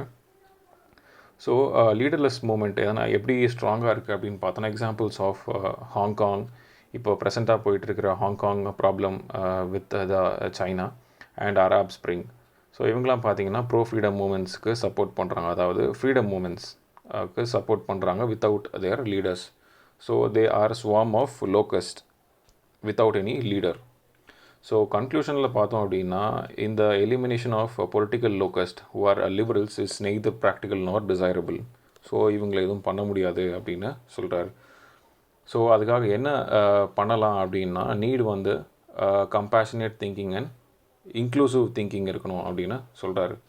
ஸோ ஒருத்தவங்களும் வந்து இந்த மாதிரி type of thinking and compassionate and inclusive thoughts இருந்தாலொழிய இந்த மாதிரி லிபரல்ஸ் வந்து இருப்பாங்க, இவங்களால ப்ராப்ளம்ஸ் ஏற்படும் அப்படின்னு சொல்கிறாங்க. Who's afraid of monetisation of deficit? இந்த ஆர்டிக்கல் June 9, 2020 பேஜ் 6 வந்திருக்கு. மூடிஸ்ன்றது ஒரு ரேட்டிங் ஏஜென்சி. அவங்க வந்து இந்தியாவோட ஃபாரின் கரன்சி அண்ட் லோக்கல் கரன்சியோட ரேட்டிங்ஸை வந்து BAA2லேருந்து BAA3க்கு மூவ் பண்ணியிருக்காங்க. இது வந்து எதனாலன்னு பார்த்தோன்னா, negative outlook on India's growth. So இது எதனால் கீ ரீசன்ஸ் பார்த்தோம் அப்படின்னா, எக்கனாமிக் ரிஃபார்ம்ஸோட வீக் இம்ப்ளிமெண்டேஷன் சின்ஸ் 2017 அண்ட் ஸ்லோவான economic growth for sustained period. So ரொம்ப வருஷத்துக்கு வந்து க்ரோத் வந்து ரொம்ப ஸ்லோவாக இருக்குது. அப்புறம் சென்ட்ரல் கவர்மெண்ட்டோட ஸ்பெண்டிங் எபிலிட்டி பார்த்திங்கன்னா which is move to rising deficit and டெப்ட், கடன் அதிகமாக்குற மாதிரி அவங்களோட மூவ்ஸ்லாம் இருக்குதுன்னு சொல்கிறாங்க. அப்புறம் rising stress in India's financial sector. So இந்த ரேட்டிங் நம்மளுக்கு எதுக்கு இம்பார்ட்டன்ட் அப்படின்னு பார்த்தோன்னா, இதோட மெயின் பாயிண்ட் பார்த்தோன்னா ஃபாரின் இன்ஸ்டிடியூஷனல் இன்வெஸ்ட்மெண்ட்ஸ். ஸோ இந்த ரேட்டிங்ஸ் பொறுத்து தான் வந்து இந்த FIIஸ்ன்னு சொல்கிற ஃபாரின் இன்ஸ்டிடியூஷனல் இன்வெஸ்ட்மெண்ட்ஸ் வந்து இந்தியாவில் இன்வெஸ்ட் பண்ணுவாங்க நிறைய செக்டர்ஸில். ஸோ இது பயங்கரமாக அஃபெக்ட் ஆகுது இந்த மாதிரி டவுன் கிரேட் ரேட்டிங்னால அப்படின்னு சொல்கிறாங்க. ஸோ இவங்களோட இன்வெஸ்ட்மெண்ட்ஸ் பார்த்திங்கன்னா into India's equity and dept markets அதிகமாக இருக்கும். அதே மாதிரி ஸ்டாக் மார்க்கெட்ஸ் அண்ட் பாண்ட் மார்க்கெட்ஸில் பார்த்திங்கன்னா இதோட எஃபெக்ட் அதிகமாக இருக்கும் இந்த ரேட்டிங்ஸ்னால். ஸோ அதனால் மெயின் பாயிண்ட்டாக நம்ம ருப்பியோட வேல்யூவும் டிப்ரிஷியேட் ஆக சான்சஸ் இருக்குது. ஸோ அந்த எடிட்டோரியலில் நம்ம ஃபினான்ஷியல் இயர் 2029, 2021க்கு ப்ரொஜெக்ஷன் சொல்லியிருக்காங்க. எப்படின்னு பார்த்தோன்னா, the combined fiscal deficit of centre and state is expected to be around 12% of GDP. So இந்த ஃபிஸ்கல் இயருக்கான கடன் டெஃபிசிட் பார்த்திங்கன்னா சென்ட்ரல் அண்ட் ஸ்டேட்டுக்கு மொத்தமாக சேர்த்து 12% ஆஃப் GDP இருக்குது அப்படின்னு சொல்கிறாங்க. And public debt to GDP ratio is to rise from 72 to 84% of GDP. So public debt வந்து to GDP ratio இதோட டிஃப்ரென்ஸ் பார்த்தோம் அப்படின்னா 72 to 84% of GDPக்கு இன்க்ரீஸ் ஆகும்னு சொல்லியிருக்காங்க. அப்புறம் பேங்கிங் செக்டரோட non performing assets will be over 9%. So இந்த pandemic situation வரதுக்கு முன்னாடியே பார்த்தீங்கன்னா இந்த non performing assets of banking sector வந்து 9% தான் இருந்திருக்கு. சரி, இப்போ நம்ம ஃபிஸ்கல் டெஃபிசிட்னா என்னன்னு பார்க்குறோம். அப்படின்னா total expenditure minus total receipts accept borrowings and other liabilities. So இந்த கடன் அதோட இன்ட்ரெஸ்ட் அதெல்லாம் ரிமூவ் பண்ணிவிட்டு கவர்மெண்ட்டோட டோட்டல் எக்ஸ்பெண்டிச்சர் மைனஸ் தான் டோட்டல் ரிசிப்ட்ஸ் எவ்வளோ வந்திருக்கு எவ்வளோ செலவு பண்ணியிருக்காங்கன்றத டிஃப்ரென்ஸ் பார்த்தோம் அப்படின்னா இதுதான் ஃபிஸ்கல் டெஃபிசிட்னு சொல்கிறாங்க. ஆர் இன் அதர் டேர்ம்ஸ் எப்படி சொல்லலாம் அப்படின்னா total governments borrowing and other liabilities. So இந்த ஆர்டிக்கலில் அடிஷ்னலாக பார்த்தீங்கன்னா இன்னொரு எக்கனாமிக் டேர்ம் போட்டிருக்காங்க. இன்னும் பார்த்தோன்னா டிஸ்கிரிஷ்னரி ஃபிஸ்கல் ஸ்டிமுலஸ். அப்படின்னா என்னன்னு பார்த்தோன்னா increase in fiscal deficit is driven by government's policy rather than slowing growth in economy itself. So slow growth in எக்கானமிக்கு பதிலாக கவர்மெண்ட்டோட பாலிசியே வந்து ஃபிஸ்கல் டெஃபிசிட்டை இன்க்ரீஸ் பண்ணுது அப்படின்ற சொல்கிறது தான் இந்த term discretionary fiscal stimulus. So public டெப்ட் டு ஜிடிபி ரேஷியோ பற்றி பார்த்தோம் அப்படின்னா it's a ratio between government's டெப்ட் டு ஜிடிபி. அதோட லோ ரேஷியோ என்ன இண்டிகேட் பண்ணுது அப்படின்னு பார்த்தீங்கன்னா குட் ஃபார் எக்கானமி. அதாவது எப்படி லோவாக இருக்குன்னு பார்த்தீங்கன்னா பப்ளிக் டெப்ட் divided by GDP ratio. So GDP வந்து நம்மளுக்கு அதிகமாக இருக்குது அப்படின்னா பப்ளிக் கடன் அதாவது கம்மியாக இருக்கும். ஸோ இந்த மாதிரி இருந்தால் வந்து it is good for economy. இந்த எடிட்டோரியலில் டிஸ்கிரிஷ்னரி ஃபிஸ்கல் ஸ்டிமுலஸ் எப்படி யூஸ் பண்ணலாம் அப்படின்னு சொல்லியிருக்காங்க. So how it can be achieved is by monetisation of deficit without increasing the public டெப்ட். பொது கடனை வந்து இன்க்ரீஸ் பண்ணாமல் டைரெக்டாக மானிட்டைசேஷன் ஆஃப் டெஃபிசிட் பண்ணலாம் அப்படின்னு இருக்காங்க. Monetisation of deficit is nothing but இந்த பப்ளிக் கடன் இல்லை வந்து இந்த டிஃப்ரென்ஸ் இருக்குது இல்லையா ஃபிஸ்கல் டெஃபிசிட், இந்த டிஃப்ரென்ஸ் இருக்குது இல்லையா இதை வந்து மானிட்டைஸ் பண்ணுறது, அதாவது இந்த ஃபார்ம் ஆஃப் மணி பிரிண்ட் பண்ணுறது, இந்த மாதிரி மெத்தட்ஸ் மூலிமா நம்ம கடனை வந்து நம்மளே தீர்த்துக்கிறதுக்கான ஒரு வழி. ஸோ மானிட்டைசேஷன் ஆஃப் டெஃபிசிட் பார்த்தோம் அப்படின்னா எப்படி பண்ணலான்னு பார்த்தீங்கன்னா RBI can directly fund the government by buying its treasury bills. So நம்ம கவர்மெண்ட் கிட்டே இருந்து ஆர்பிஐ வந்து ட்ரெஷரி பில்லை வாங்கிப்பாங்க, அதுக்கு பதிலாக வந்து காசாக கொடுத்துருவாங்க. ஸோ இந்த அமௌண்ட்டை வந்து எக்கானமிக்கு யூஸ் பண்ணிக்கலாம் எக்கனாமிக் க்ரோத்துக்கு அப்படின்னு சொல்கிறாங்க. ஆர் இன்னொன்று பார்த்தீங்கன்னா RBI can indirectly fund by purchasing the government bonds in secondary markets under open market operations. இதோட மீனிங் பார்த்தோம் அப்படின்னா RBI can indirectly buy from the government bonds. Government bonds வந்து ஷேர் மார்க்கெட்டில் போட்டாங்க அப்படின்னா அதான் செகண்டரி மார்க்கெட். ஸோ ஆர்பிஐ வந்து இன்டெரக்டாக அங்கேருந்து வாங்கிப்பாங்க through open market operations. So இதனால் பார்த்தோன்னா கவர்மெண்ட்டுக்கு நிறைய அமௌண்ட் கிடைக்கும். ஸோ இது வழியாக ஸ்பெண்டிங் அதிகப்படுத்தலாம். And also this leads to increase in money supply in the economy. So but இதுவும் வந்து இன்ஃப்ளேஷனுக்கும் அதுக்கும் சம்மந்தம் இல்லை. இது எந்தளவுக்கு இன்ஃப்ளேஷன் கண்ட்ரோல் பண்ணும் அப்படின்னு ஆத்தர் சொல்கிறாருன்னு பார்த்தீங்கன்னா இப்போதைக்கு ப்ரெசென்ட்டாக டிமாண்ட் அதிகமாக இருக்குது. So the aggregate demand has fallen sharply and also employment அதிகமாக இருக்குது. ஸோ இப்போ இந்த மாதிரியான மணி இன்க்ரீஸ் எக்கானமியில் பண்ணோம் அப்படின்னா இன்ஃப்ளேஷன் அதிகமாகிறதுக்கு சான்சஸ் இருக்குதுன்னு நினைப்போம். ஆனால் கிடையாது. அது எப்படி அப்படின்னு சொல்கிறாருன்னு பார்த்தீங்கன்னா இந்த ரெண்டு விஷயம் ஏற்கனவே சொன்ன மாதிரி டிமாண்ட் கம்மியாக இருக்குது, அன்எம்ப்ளாய்மெண்ட் ரேட் அதிகமாக இருக்குது. ஸோ இப்போது மணி இன்க்ரீஸ் பண்ணோம் அப்படின்னா இது வந்து ஆக்சுவல் அவுட்புட்டை எப்படி இருந்தாலும் இன்க்ரீஸ் பண்ண போகுது which is closer to potential output. So இதனால் வந்து இன்ஃப்ளேஷன் இன்க்ரீஸ் ஆகாது.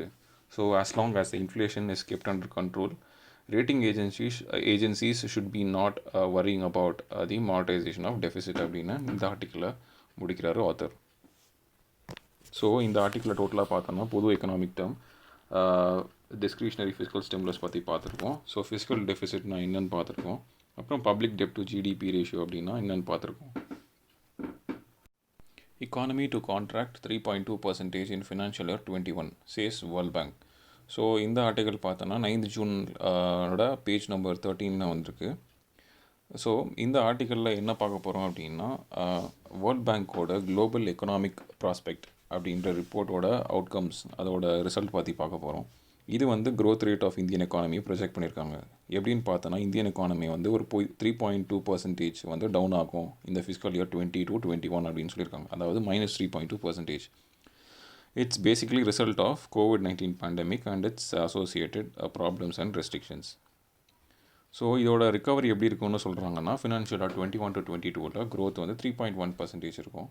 அதே மாதிரி global economy on the whole globally பார்த்தோம் அப்படின்னா இட் வில் கான்ட்ராக்ட் பை -5.2% அப்படின்னு சொல்கிறாங்க இந்த இயர் 2020. ஸோ 2021 அதுவே வந்து 4.2%க்கு இன்க்ரீஸ் ஆகும் அப்படின்னும் சொல்லியிருக்காங்க. So economic activity of advanced economy is forecasted to be -7%. So economic ஆக்டிவிட்டியோட பர்சன்டேஜ் பார்த்தீங்கன்னா -7 வந்து குறையும் அப்படின்னு ஃபோர்காஸ்ட் பண்ணியிருக்காங்க. எதனால் அப்படின்னு பார்த்தோன்னா demand problem. So supply and demand ப்ராப்ளம்னால இதுவும் காஸ் ஆகிருக்கு அப்படின்னு சொல்கிறாங்க. ஸோ கண்ட்ரிஸ் பார்த்தீங்கன்னா for example which is depend on global trade, tourism, external financing and commodity exports இதெல்லாம் பார்த்தீங்கன்னா பயங்கரமாக ஹிட் ஆகிருக்கு, பயங்கரமாக அடி வாங்கியிருக்கு அப்படின்னும் சொல்லியிருக்காங்க இந்த ரிப்போர்ட்டில். ஸோ இது வந்து பார்த்தீங்கன்னா particularly it's hard on emerging markets and developing economies, இஎம்டிஇஸ்னு சொல்கிறாங்க. ஸோ இந்த இஎம்டிஇஸ் எக்கானமி யாருன்னு பார்த்தோம் அப்படின்னா E7 அப்படின்னு சொல்லுவாங்க. இப்போ G7 கண்ட்ரிஸ் மாதிரி E7. So they comprise of E7 வந்து comprising of India, China, Brazil, Mexico, Indonesia, Russia and Turkey. So world பேங்கோட அதர் ரிப்போர்ட்ஸ் அப்படின்னு பார்த்தோம் அப்படின்னா ease of doing business and world development report. So அதோட சேர்ந்து global economic ப்ராஸ்பெக்டும் அவங்க release பண்ணுறாங்க. It's a world bank's flagship report. அதோட அப்ஜெக்டிவ் பார்த்தீங்கன்னா to examine global economic development and prospect with special focus எதில் அப்படின்னு பார்த்தீங்கன்னா இஎம்டிஇஸ். இந்த கண்ட்ரீஸோட எக்கானமிக் ஆஸ்பெக்டில் பயங்கர ஃபோக்கஸ் பண்ணுவாங்க இந்த ரிப்போர்ட்டில். Pincer provocation. ஸோ இந்த எடிட்டோரியல் ஆர்டிக்கல் பார்த்தீங்கன்னா 10th June 2020 பேஜ் நம்பர் 7ல் பப்ளிஷ் பண்ணியிருக்காங்க.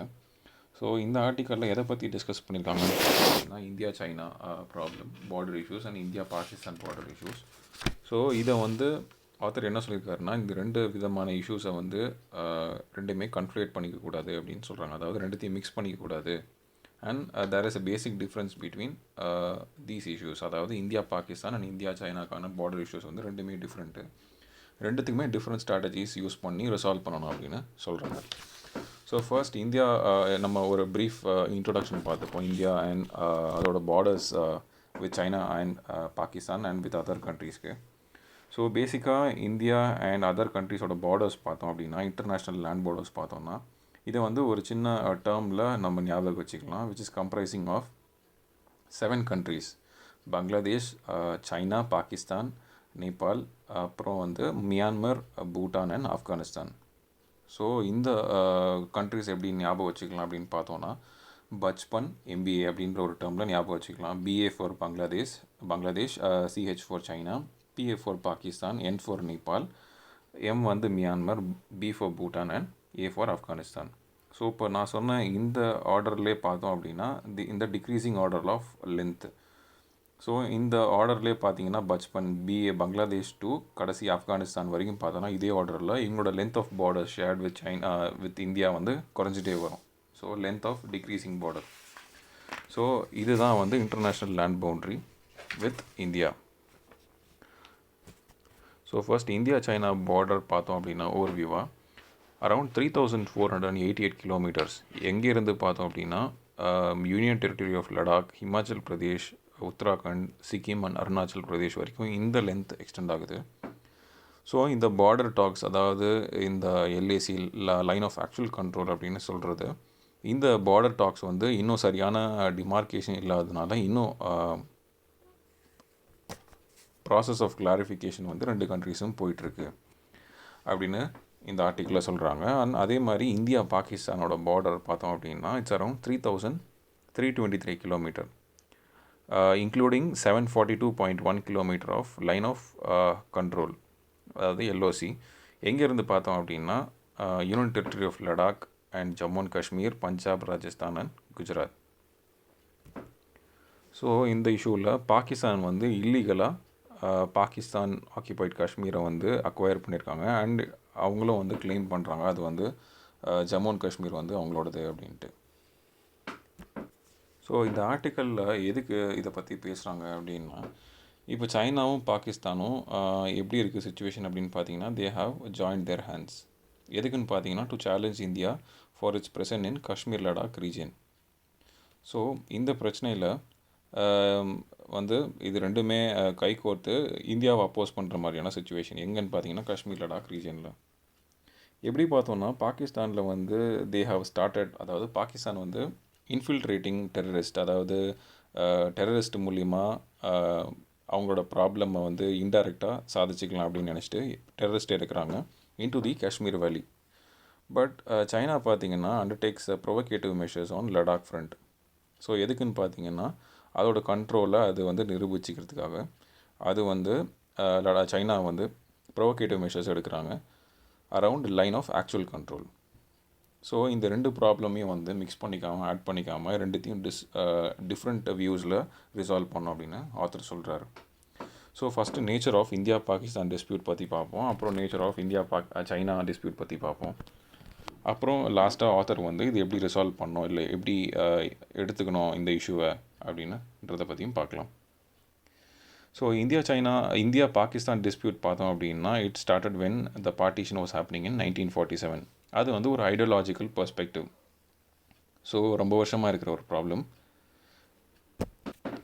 ஸோ பாகிஸ்தான் எதை கிளைம் பண்ணுறாங்கன்னு பார்த்தீங்கன்னா இந்த முஸ்லீம் மெஜாரிட்டியான பிரின்ஸ்லி ஸ்டேட் ஆஃப் ஜேஎன்கே வந்து அவங்களோடது பிலாங்ஸ் டு பாகிஸ்தான் அப்படின்னு சொல்கிறாங்க. இது வந்து எதனால் பார்த்தீங்கன்னா an action of dilution of article 370. Last year 2019 இந்த ஆர்டிகல் 370 வந்து டைல்யூட் பண்ணதுனால நம்ம சென்ட்ரல் கவர்மெண்ட் இந்த வந்து இதுக்காக பயந்துட்டு அவங்க வந்து இன்னும் அதிகமாக ப்ரொடெஸ்ட் பண்ணுறாங்க, அதிக வித்தியாசமான மெத்தட்ஸில் வந்து இந்தியாவை அப்போஸ் பண்ணுறாங்க. ஸோ இந்த மாதிரியான காரணத்துக்காக அதை வந்து ஒரு ஐடியாலஜிக்கல் திங்கிங். ஸோ இந்த ஆர்டிக்கலை வந்து கேன்சல் பண்ணதுனால இந்த பாகிஸ்தான் வந்து இன்னும் வந்து கோவம் அடைஞ்சிருக்காங்கன்னு சொல்லலாம்.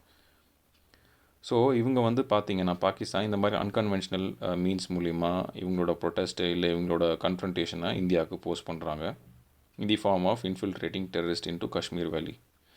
ஸோ இப்போது இந்தியா அண்ட் சைனா டிஸ்பியூட்டோட நேச்சர் பற்றி பார்க்கலாம். ஸோ இந்த டிஸ்பியூட்டில் பார்த்தோம் அப்படின்னா சைனாக்கு எந்த ப்ராப்ளம்னு பார்த்தீங்கன்னா it's with respect to Ladakh. இது வந்து ஒரு டெரிட்டோரியல் டிஸ்பியூட் அண்ட் ஸ்ட்ராட்டஜிக் டிஸ்பியூட்னு சொல்லலாம். It is different from India Pakistan dispute. எப்படின்னு பார்த்தோன்னா இந்த டைல்யூஷன் ஆஃப் 370 ஆர்டிக்கல்னால லடாக் வந்து it is separated from Kashmir. So இந்தியாவுக்கு வந்து ஒரு ஸ்ட்ராங் ஹேண்ட் கிடச்சிருக்கு சைனாக்கு அப்போஸ் பண்ணுறதுக்கு. ஸோ இந்த ப்ராப்ளமோட அடிஷ்னலாக பார்த்தீங்கன்னா இந்தியாவோட இன்ஃப்ராஸ்ட்ரக்சரில் வந்து ப்ராஜெக்ட்ஸ் வந்து எல்ஏசி அதாவது லைன் ஆஃப் ஆக்சுவல் கண்ட்ரோல் கிட்ட அதிகமாக போயிட்டுருக்கு. ஸோ இதையும் வந்து ஒரு ப்ராப்ளமாக பார்க்குறாங்க சைனா. அண்ட் ஆல்சோ பார்த்தோம் அப்படின்னா அடிஷ்னலாக லடாக்கோட பார்டரில் அவங்களோட ரெஸ்டிவ் ப்ரொவின்சஸ்ன்னு சொல்கிறக்கூடிய இந்த ஜின்ஜியாங் அண்ட் டிபெட் ரீஜன்ஸ் இருக்குது. ஸோ இந்த ஜின்ஜியாங் ரீஜனில் பார்த்திங்கன்னா ஊகுர் முஸ்லிம்ஸ் அப்படின்ற ஒரு டைப் ஆஃப் முஸ்லிம்ஸ் வந்து இருக்காங்க. அவங்க வந்து they are opposition or revolting against Chinese Muslim. So இவங்களுக்கும் சைனாவில் இருக்கக்கூடிய இந்த ஊகுர் முஸ்லிமுக்கும் கான்ஃப்ளிக்ட் அதிகமாக இருக்குது. அதேமாதிரி டிபெட் ரீஜன் கிட்ட பார்த்திங்கன்னா புத்திஸ்ட் ரெசிஸ்டன்ஸ் வந்து இங்கே அதிகமாக இருக்குதுன்னு சொல்கிறாங்க. ஸோ லடாக் கிட்ட இருக்கிற பிரச்சனை பார்த்திங்கன்னா இதெல்லாம் தான். அதே மாதிரி இந்தியாவோட claim of Pakistan occupied Kashmir பார்த்திங்கன்னா it includes Gilgit and Baltistan. So இந்த வழியாக பார்த்தீங்கன்னா மேஜர் சிபெக் ப்ராஜெக்ட் போயிட்டுருக்கு, அதாவது China Pakistan economic corridor. So இவங்களோட இனிஷியேட்டிவ்ஸ்னால இந்தியாவோட இந்த மாதிரியான இன்ஃப்ராஸ்ட்ரக்சர் ப்ராஜெக்ட்ஸ் வந்து சைனாக்கும் ப்ராப்ளம் வருது. இப்போ லடாக்கும் வந்து இந்தியா வந்து கிளைம் பண்ணுறதுனால டைல்யூஷன் ஆஃப் 370 சைனாவுக்கு பெரிய ப்ராப்ளம் ஏற்பட்டிருக்கு. ஸோ அவங்களோட சிபெக் ப்ராஜெக்ட்டுக்கு பெரிய ப்ராப்ளமாக இருக்குது. ஸோ இந்த டிஸ்பியூட் பார்த்தோன்னா டெரிட்டோரியல் டிஸ்பியூட் வித் ஸ்ட்ராட்டஜிக் கான்சிக்வன்சஸ்ன்னு தான் சொல்கிறாரு author. So need for different strategies எப்படின்னு பார்த்தீங்கன்னா டெரிட்டோரியல் டிஸ்பியூட் வித் சைனா வந்து ஒரு நெகோஷியபிள் ப்ராப்ளம் அப்படின்னு சொல்கிறாங்க on give and take basis. So அந்த ப்ராப்ளம் வந்து பேசி சால்வ் பண்ணிக்கலாம் ஒரு கிவ் அண்ட் டேக் பாலிசியில் அப்படின்னு சொல்கிறாங்க. பட் நெகோசியேஷன் வித் பாகிஸ்தான் வந்து it's considered as an ideological crisis and இது வந்து அவ்வளோ சீக்கிரத்துக்கு சால்வ் பண்ண முடியாது அப்படின்னும் சொல்கிறாரு. ஸோ இந்தியா வந்து இது ரெண்டுத்தையுமே ஆட் பண்ணிக்காமல் இல்லை மிக்ஸ் பண்ணிக்காமல் இந்த இஷ்யூஸையும் இதை வந்து டிஸ்டிங்விஷ் பண்ணிவிட்டு the nature of Pakistan and Chinese டிஸ்பியூட்ஸை வேறு விதமான டிஃப்ரெண்ட் ஸ்ட்ராட்டஜிஸில் எடுத்துகிட்டு போகணும் அப்படின்றத இந்த ஆத்தர் எம்ஃபசைஸ் பண்ணுறார். ஃப்ளாட்னிங் தி கிளைமேட் கர்வ் இந்த ஆர்டிக்கல் பார்த்தோன்னா editorial page number 7 of 10th June 2020 publish பண்ணியிருக்காங்க. ஸோ இந்த ஆர்டிக்கலில் கிளைமேட் சேஞ்ச் அதோட எஃபெக்ட்ஸு அப்புறம் in details of carbon footprints in atmospheric. So atmospheric concentration of carbon dioxide அதோட detailed overviews பற்றி discuss பண்ணியிருக்காங்க.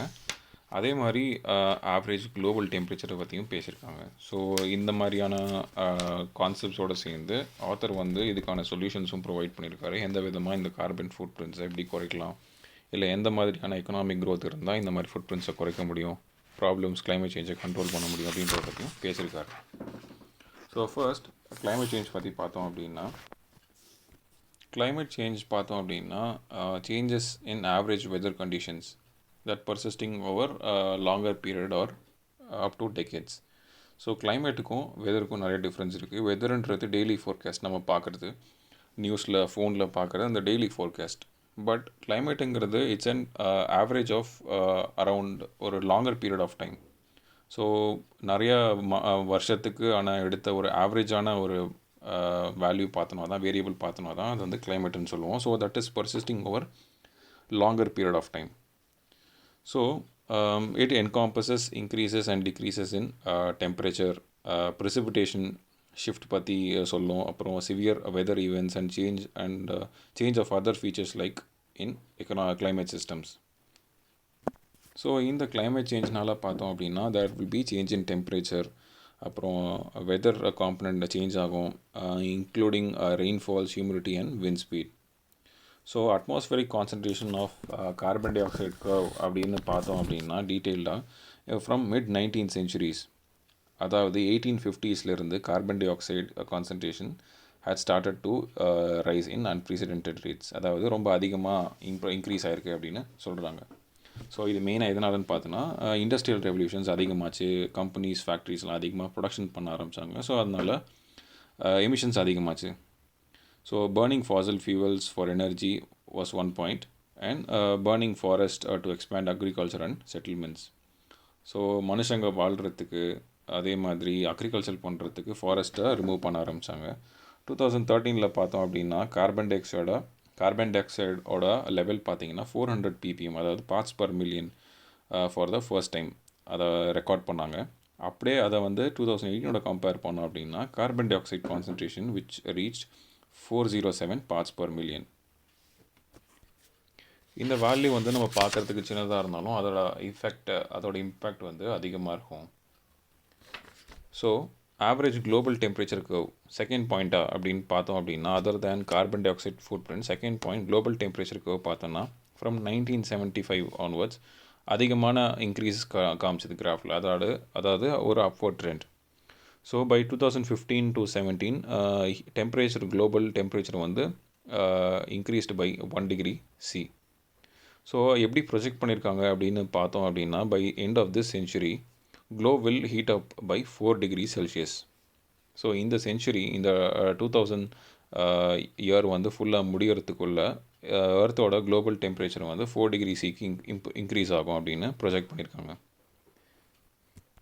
ஸோ இது ரெண்டுத்தையும், இந்த ரெண்டு கிராஃபையும் கொரலேட் பண்ணி பார்த்தோம் அப்படின்னு பார்த்தீங்கன்னா, அதாவது இந்த average global temperature curve and average carbon dioxide emission curve correlate பண்ணி பார்த்தோம் அப்படின்னா நம்மளுக்கு என்ன தோணுது அப்படின்னா, GHG அதாவது க்ரீன் ஹவுஸ் கேஸஸை வந்து கர்வ் பண்ணணும், அதாவது ஸ்டாப் பண்ணணும் இதோட எமிஷன்ஸை.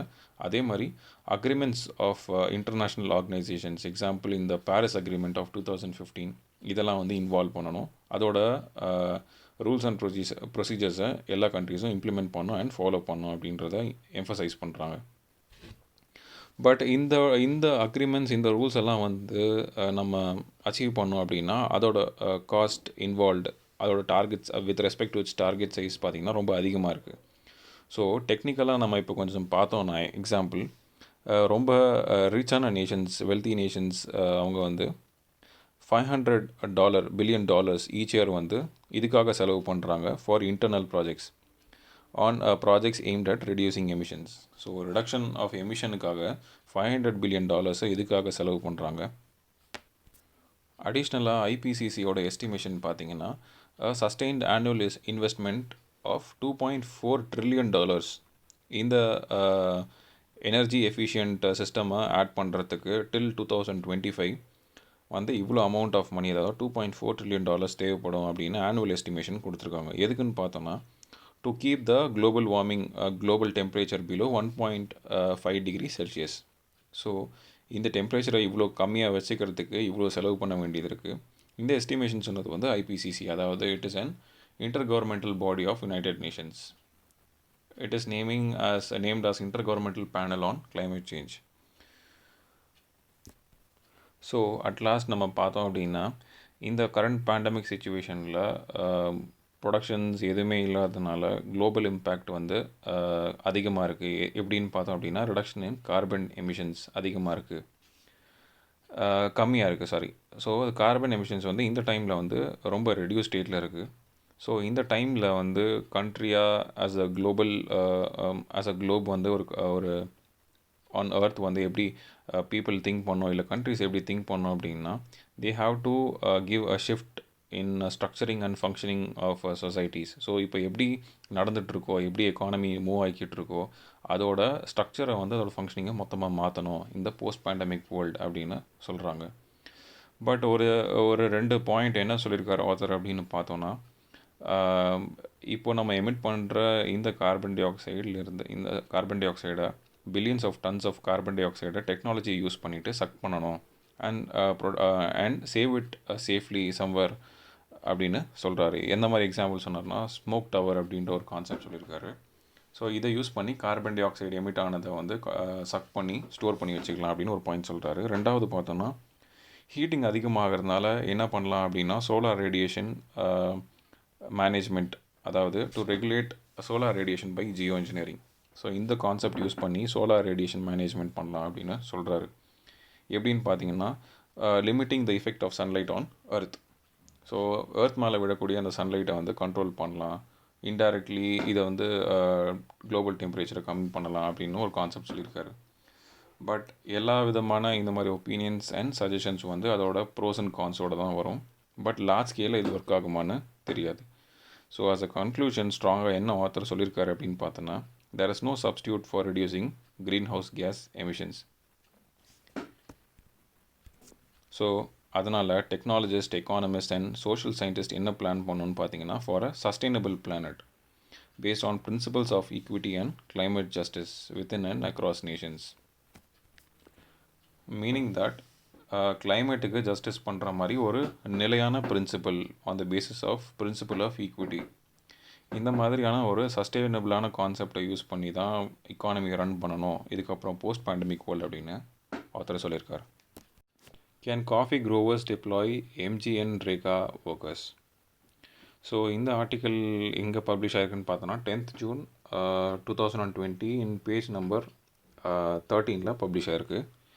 ஸோ இந்த ஆர்டிக்கலில் வந்து இந்தியன் காஃபீஸ் பற்றி பேசியிருக்காங்க, அதோட காஃபி போர்ட் அண்ட் அதோட பார்த்திங்கன்னா எக்ஸ்ட்ராவாக நம்ம இந்தியன் காஃபி ஆர்கனைசேஷன், அதாவது ICO பற்றியும் டிஸ்கஸ் பண்ண போகிறோம்.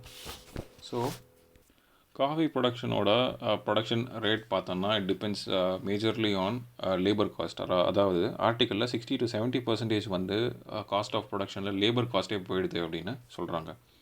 ஸோ அதனால் இந்த காஃபி போர்டு என்ன சஜஸ்ட் பண்ணுறாங்க அப்படின்னு பார்த்தோன்னா, இப்போ இருக்கிற கரண்ட் லேபர் ப்ராப்ளம்னால MGNREGA அந்த ஸ்கீமில் ஒர்க் பண்ணுறவங்கள இங்கே காஃபி க்ரோவர்ஸ் இந்த லேபருக்கு யூஸ் பண்ணிக்கலாம் அப்படின்னு சஜஸ்ட் பண்ணுறாங்க. ஸோ நம்மளுக்கு ஆல்ரெடி தெரியும் MGNREGAன்றது ஒரு 100 days daily working programme made by the central sector scheme for unskilled and unorganised sector workers in rural area. So அந்த மாதிரியான ஒரு ஸ்கீம் அது. ஸோ அங்கே வேலை பார்க்குறவங்கள இந்த மாதிரியான காஃபி க்ரோயிங் பிளான்ட் ஏரியாவில் லேபருக்கு யூஸ் பண்ணிக்கலாம் அப்படின்னு காஃபி போர்டு சொல்லியிருக்காங்க. ஸோ அதுதான் இந்த நியூஸ் ஆர்டிக்கிளோட ஒரு ப்ரீஃப் இன்ட்ரடக்ஷன். பட் மேஜராக ப்ரிலிம்ஸ் இல்லை ப்ரிலிம் பாயிண்ட் ஆஃப் வியூவில் நம்ம பார்த்தோன்னா இந்தியன் காஃபி பற்றி நம்மளுக்கு தெரிஞ்சிருக்கணும், எங்கெங்கே க்ரோ பண்ணுறாங்க, அதோட மெயின் ஸ்டேட்ஸ் எங்கே இருக்குது, அதே மாதிரி அதுக்கு ரிலேட்டடான coffee boards and other organisation தெரிஞ்சிருக்கணும். ஸோ இந்தியன் காஃபி பார்த்தோம் அப்படின்னா it's cultivated mainly in southern state. எதனால் அப்படின்னு பார்த்தோன்னா 54% of cultivation is from Karnataka and 19% from Kerala and 8% from Tamil Nadu. Other non traditional areas பார்த்தீங்கன்னா Andhra Pradesh and Odisha which is cultivating 17.2% and northeastern states with 1.8%.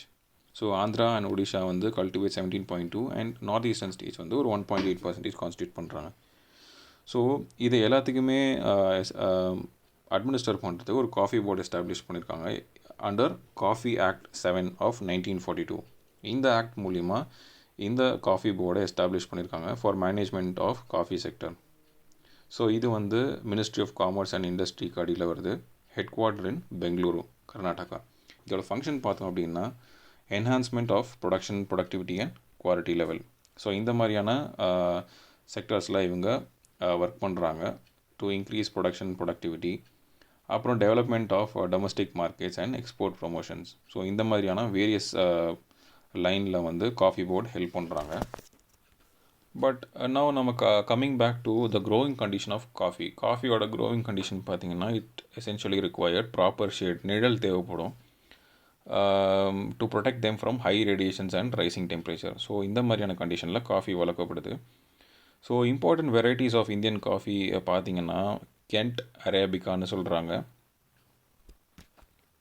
And S795 R selection 795 ஒரு type of variety, and Kaveri coffee, and selection 9 and robusta coffee. So இந்த மாதிரி varieties of coffee வந்து அதிகமாக உற்பத்தி பண்ணப்படுது. So இந்த robusta coffee பார்த்திங்கன்னா இது வந்து வார்ம் அண்ட் ஹியூமிட் டெம்பரேச்சர் தேவைப்படும். ஸோ அட் லாஸ்ட் நம்ம வந்து இன்டர்நேஷ்னல் காஃபி ஆர்கனைசேஷன் பற்றி பார்க்க போகிறோம். இது எங்கே செட்டப் பண்ணியிருக்காங்கன்னு பார்த்தீங்கன்னா லண்டனில் 1963 அண்டர் யுனைடெட் நேஷன்ஸ். ஸோ இதுக்கு கீழே வந்து இதை வந்து எஸ்டாப்ளிஷ் பண்ணியிருக்காங்க. It is an intergovernmental organisation for coffee which brings together exporting and importing governments. So இந்த மாதிரியான எக்ஸ்போர்ட்டிங் அண்ட் இம்போர்ட்டிங் கவர்மெண்ட்ஸ் வந்து ஒன்றா இணைக்கிறதுக்காக இந்த இன்டர் கவர்மெண்டல் ஆர்கனைசேஷன் எஸ்டாப்ளிஷ் பண்ணப்பட்டிருக்கு. இது எந்த மாதிரி ப்ராப்ளம்ஸை டேக்கிள் பண்ணணுன்னு பார்த்தீங்கன்னா the world's which are so இந்த மாதிரி காஃபி செக்டர்ஸ் ஃபேஸ் பண்ணுற சேலஞ்சஸை வந்து இந்த மாதிரியான இன்டர்நேஷ்னல் கோஆப்ரேஷன்ஸ் மூலியமாக வந்து இதை சால்வ் பண்ணுறாங்க. ஸோ இந்த ஐசிஓங்கிறது இன்டர்நேஷ்னல் காஃபி அக்ரிமெண்ட்டையும் அட்மினிஸ்டர் பண்ணுது. ஸோ இந்த அக்ரிமெண்ட் என்னன்னு பார்த்தோம் அப்படின்னா it is an instrument for development of cooperation between coffee producing countries and consuming countries. So coffee produce பண்ணுறவங்களுக்கும் காஃபியை கன்சியூம் பண்ணுறவங்களுக்கான கண்ட்ரீஸ்க்கும் உண்டான ஒரு அக்ரிமெண்ட்டு. இதை அட்மினிஸ்டர் பண்ணுறவங்களும் இன்டர்நேஷ்னல் காஃபி ஆர்கனைசேஷன் தான். ஸோ மெயினாக இந்தியாவும் வந்து இதோட மெம்பர் அப்படின்னு சொல்கிறாங்க. And unravelling of group of 7. இந்த எடிட்டோரியல் பார்த்தோன்னா page number 6 of June 11th 2020 எடிஷனில் பப்ளிஷ் பண்ணியிருக்காங்க. ஸோ அன்ராவலிங் ஆஃப் குரூப் 7 அப்படின்னா டு அன்டாங்கிள், அதாவது ரிமூவ் பண்ணுறது இல்லை முடிச்சு அவிழ்க்கிற மாதிரியான ஒரு மீனிங் ப்ரொசஸ் பண்ணுறது இந்த அன்ராவலிங் ஆஃப் குரூப் 7. ஸோ இந்த டாப்பிக்கில் என்ன டிஸ்கஸ் பண்ண போகிறோம் அப்படின்னா குரூப் 7 கண்ட்ரீஸ்னால் யார், G7, அது வந்து எப்படி இவால்வ் ஆச்சு, எப்படி எஸ்டாப்ளிஷ் பண்ணாங்க, அதோட இம்பார்ட்டன்ஸ், அதோட ரெலவென்ஸ், அப்புறம் அதோட லிமிட்டேஷன்ஸ், ஸோ எதனால் அது என்ன விதமாக லேக் ஆகுது, அதோட இம்ப்ளிமெண்டேஷன் ப்ராசஸில் அதை பற்றி பார்க்க போகிறோம். அப்புறம் வந்து ஆத்தரோட இன்சைட் படி the requirement of new institution. So ஒரு புது விதமான இன்ஸ்டியூஷன் வரணும், அது வந்து இதோட இந்த லேக் ஆஃப் G7, அதோட லிமிட்டேஷன்ஸ் ஆஃப் G7 எப்படி சர்பாஸ் பண்ணுது அப்படின்றத பற்றியும் பார்க்க போகிறோம். Along with India's interest in this new institutions, இதை பற்றியெல்லாம் டிஸ்கஸ் பண்ண போகிறோம். ஸோ ஃபர்ஸ்ட் G7 பற்றி பார்த்தோம்னா it is an informal bloc of industrialised countries like Canada, France, Germany, Italy, Japan, United Kingdom and United States. European Nations பார்த்தோம் அப்படின்னா அது வந்து ஒரு நான் என்யூமரேட்டட் மெம்பர், அதாவது G7 லிஸ்ட் ஆகாத ஒரு மெம்பர். இது ரீசன் பார்த்தோம் அப்படின்னா it is an supra national organisation. ஏன்னா இது வந்து ஒரு நேஷ்னல் பவுண்ட்ரிக்கு உட்பட்டதாக இருக்காது, it is beyond national boundaries. And so European Union is not a sovereign member state of G7. So அதனால் வந்து G7 அதை வந்து லிஸ்ட் பண்ணல. இந்த G7 இன்ஸ்டியூஷன் வந்து பார்த்திங்கன்னா it meets annually to discuss issues like global economic governance, international security, energy policy. So இந்த மாதிரியான டேர்ம்ஸ் பற்றிலாம் இவங்க டிஸ்கஸ் பண்ணுவாங்க. ஸோ இதோட எவல்யூஷன் பார்த்தோம் அப்படின்னா 6 கண்ட்ரீஸ், இந்த 6 கண்ட்ரீஸ் வந்து ஃபர்ஸ்ட் மீட் பண்ணது 1975. எதுக்குன்னு பார்த்தீங்கன்னா to exchange ideas on possible solutions caused by global economic crisis of G6 countries. இந்த குளோபல் எக்கனாமிக் கிரைசிஸ்ன்றது எதை குறிக்குது அப்படின்னு பார்த்தோன்னா four times increase in oil prices was the cause of this economic crisis. So இந்த 6 கண்ட்ரீஸும் 1975 வந்து ஜாயின் பண்ணி இந்த ப்ராப்ளம் டிஸ்கஸ் பண்ணுறதுக்காக ஃபார்ம் ஆனது தான் இந்த G6. அதுக்கப்புறம் பார்த்தீங்கன்னா 1976 கனடா ஜாயின் பண்ணி அது வந்து G7 மாறுச்சு. ஸோ G7 கண்ட்ரீஸ் பார்த்தோம்னா it consist of 7 countries formed in 1975. அப்புறம் கண்ட்ரி இந்த வேர்ல்டோட 40% ஆஃப் ஜிடிபி வந்து இந்த G7 வச்சுருக்கு. G7 countries and it is around 1/10 of world's population. அதுக்கப்புறம் 2014 பார்த்தீங்கன்னா ரஷ்யா வந்து சஸ்பெண்ட் பண்ணிட்டாங்க பிகாஸ் இட் அனெக்ஸ்ட் கிரிமியா. இதை வந்து இந்த கிரிமியான்ற ஒரு பிளேஸை அனெக்ஸ் பண்ணதுனால இது வந்து ரஷ்யா வந்து சஸ்பெண்ட் பண்ணிட்டாங்க. ஸோ இந்த நியூஸில் பார்த்தோம் அப்படின்னா பிரசிடெண்ட் டொனால்ட் ட்ரம்ப் யூஎஸில் என்ன சொல்லியிருக்காருன்னு பார்த்தீங்கன்னா G7 வந்து G10 G11 இன்க்ரீஸ் பண்ணலாம், including India, South Korea, Australia and Russia அப்படின்னு சொல்லியிருக்காங்க. ஸோ ஆல்சோ இன்னொரு ப்ரொப்போசல் என்ன சொல்லியிருக்காங்கன்னா 5 countries to talk about future of China. So இந்த கண்ட்ரீஸையும் இந்த 5 கண்ட்ரீஸையும் இன்க்ளூட் பண்ணலாம் அப்படின்னு சொல்லியிருக்காரு. ஸோ இந்த 5 ஐஸ் எதை குறிக்குதுன்னு பார்த்தோன்னா and alliance comprising Australia, Canada, New Zealand, UK and US. So இந்த G7 கண்ட்ரீஸோட ரெலவன்ஸ் பார்த்தோம் அப்படின்னா எந்த அளவுக்கு அதோட பவர் இருக்குதுன்னு பார்த்தீங்கன்னா it consist of when constituted, அதாவது இது நிறுவப்படும் போது G7 வந்து was having 2/3 of global GDP. இப்போ பார்த்தீங்கன்னா G7 is representing only 1/3 of global GDP on terms of purchasing power parity. ஸோ இந்த purchasing power parity அப்படின்னு பார்த்தோன்னா it measures the buying capacity of a person in a country. So ஒரு பொருளை multiple கண்ட்ரீஸில் எடுத்து பார்த்தோம் அப்படின்னா அந்த கண்ட்ரீஸ்க்கு வந்து அந்த கண்ட்ரியில் உள்ள மக்களுக்கு அதை வாங்கக்கூடிய சக்தி இருக்கா அப்படின்னு பார்க்குறது தான் இந்த purchasing power parity. So even E7 countries accounts for 1/3 of global GDP in purchasing power parity.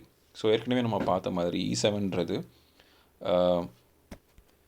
எதை குறிக்குது அப்படின்னு பார்த்தோன்னா E7 emerging markets and developing economies which comprises of countries like India, China, Brazil, Indonesia, Russia, Mexico and Turkey.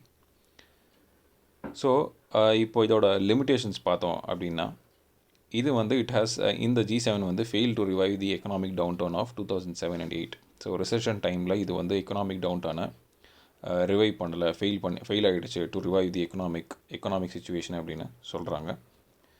And also it fail to address the contemporary issues. So கரண்ட்டாக நடந்துகிட்ருக்கக்கூடிய அந்த COVID-19 pandemic, climate change, அப்புறம் அந்த challenges to the ISIS or named as Daesh and the crisis of state collapse in West Asia.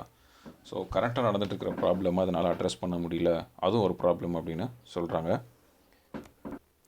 அதோட இந்த G7 countries அவங்களோட liberal வேல்யூஸை வந்து ரெஃப்யூஸ் பண்ணுற மாதிரி இந்த people who are coming out of fear of prosecution and threat to their lifes from West Asia வந்து இவங்க வந்து ஸ்டாப் பண்ணுறாங்க அப்படின்னும் சொல்கிறாங்க. அதாவது உயிருக்கு பயந்துட்டு வெளியே ஓடி வர்ற மக்களுக்கு பார்த்திங்கன்னா ஒரு சில கண்ட்ரீஸ்லேருந்து, இந்த மாதிரியான வெஸ்ட் ஏஷியன் கண்ட்ரீஸ்லேருந்து இந்த G7 கண்ட்ரீஸ்னால் ப்ரொடெக்ஷன் கொடுக்க முடியல அப்படின்ற ப்ராப்ளமும் இருக்குது. ஸோ இதெல்லாம் அட்ரஸ் பண்ண முடியல G7னால்.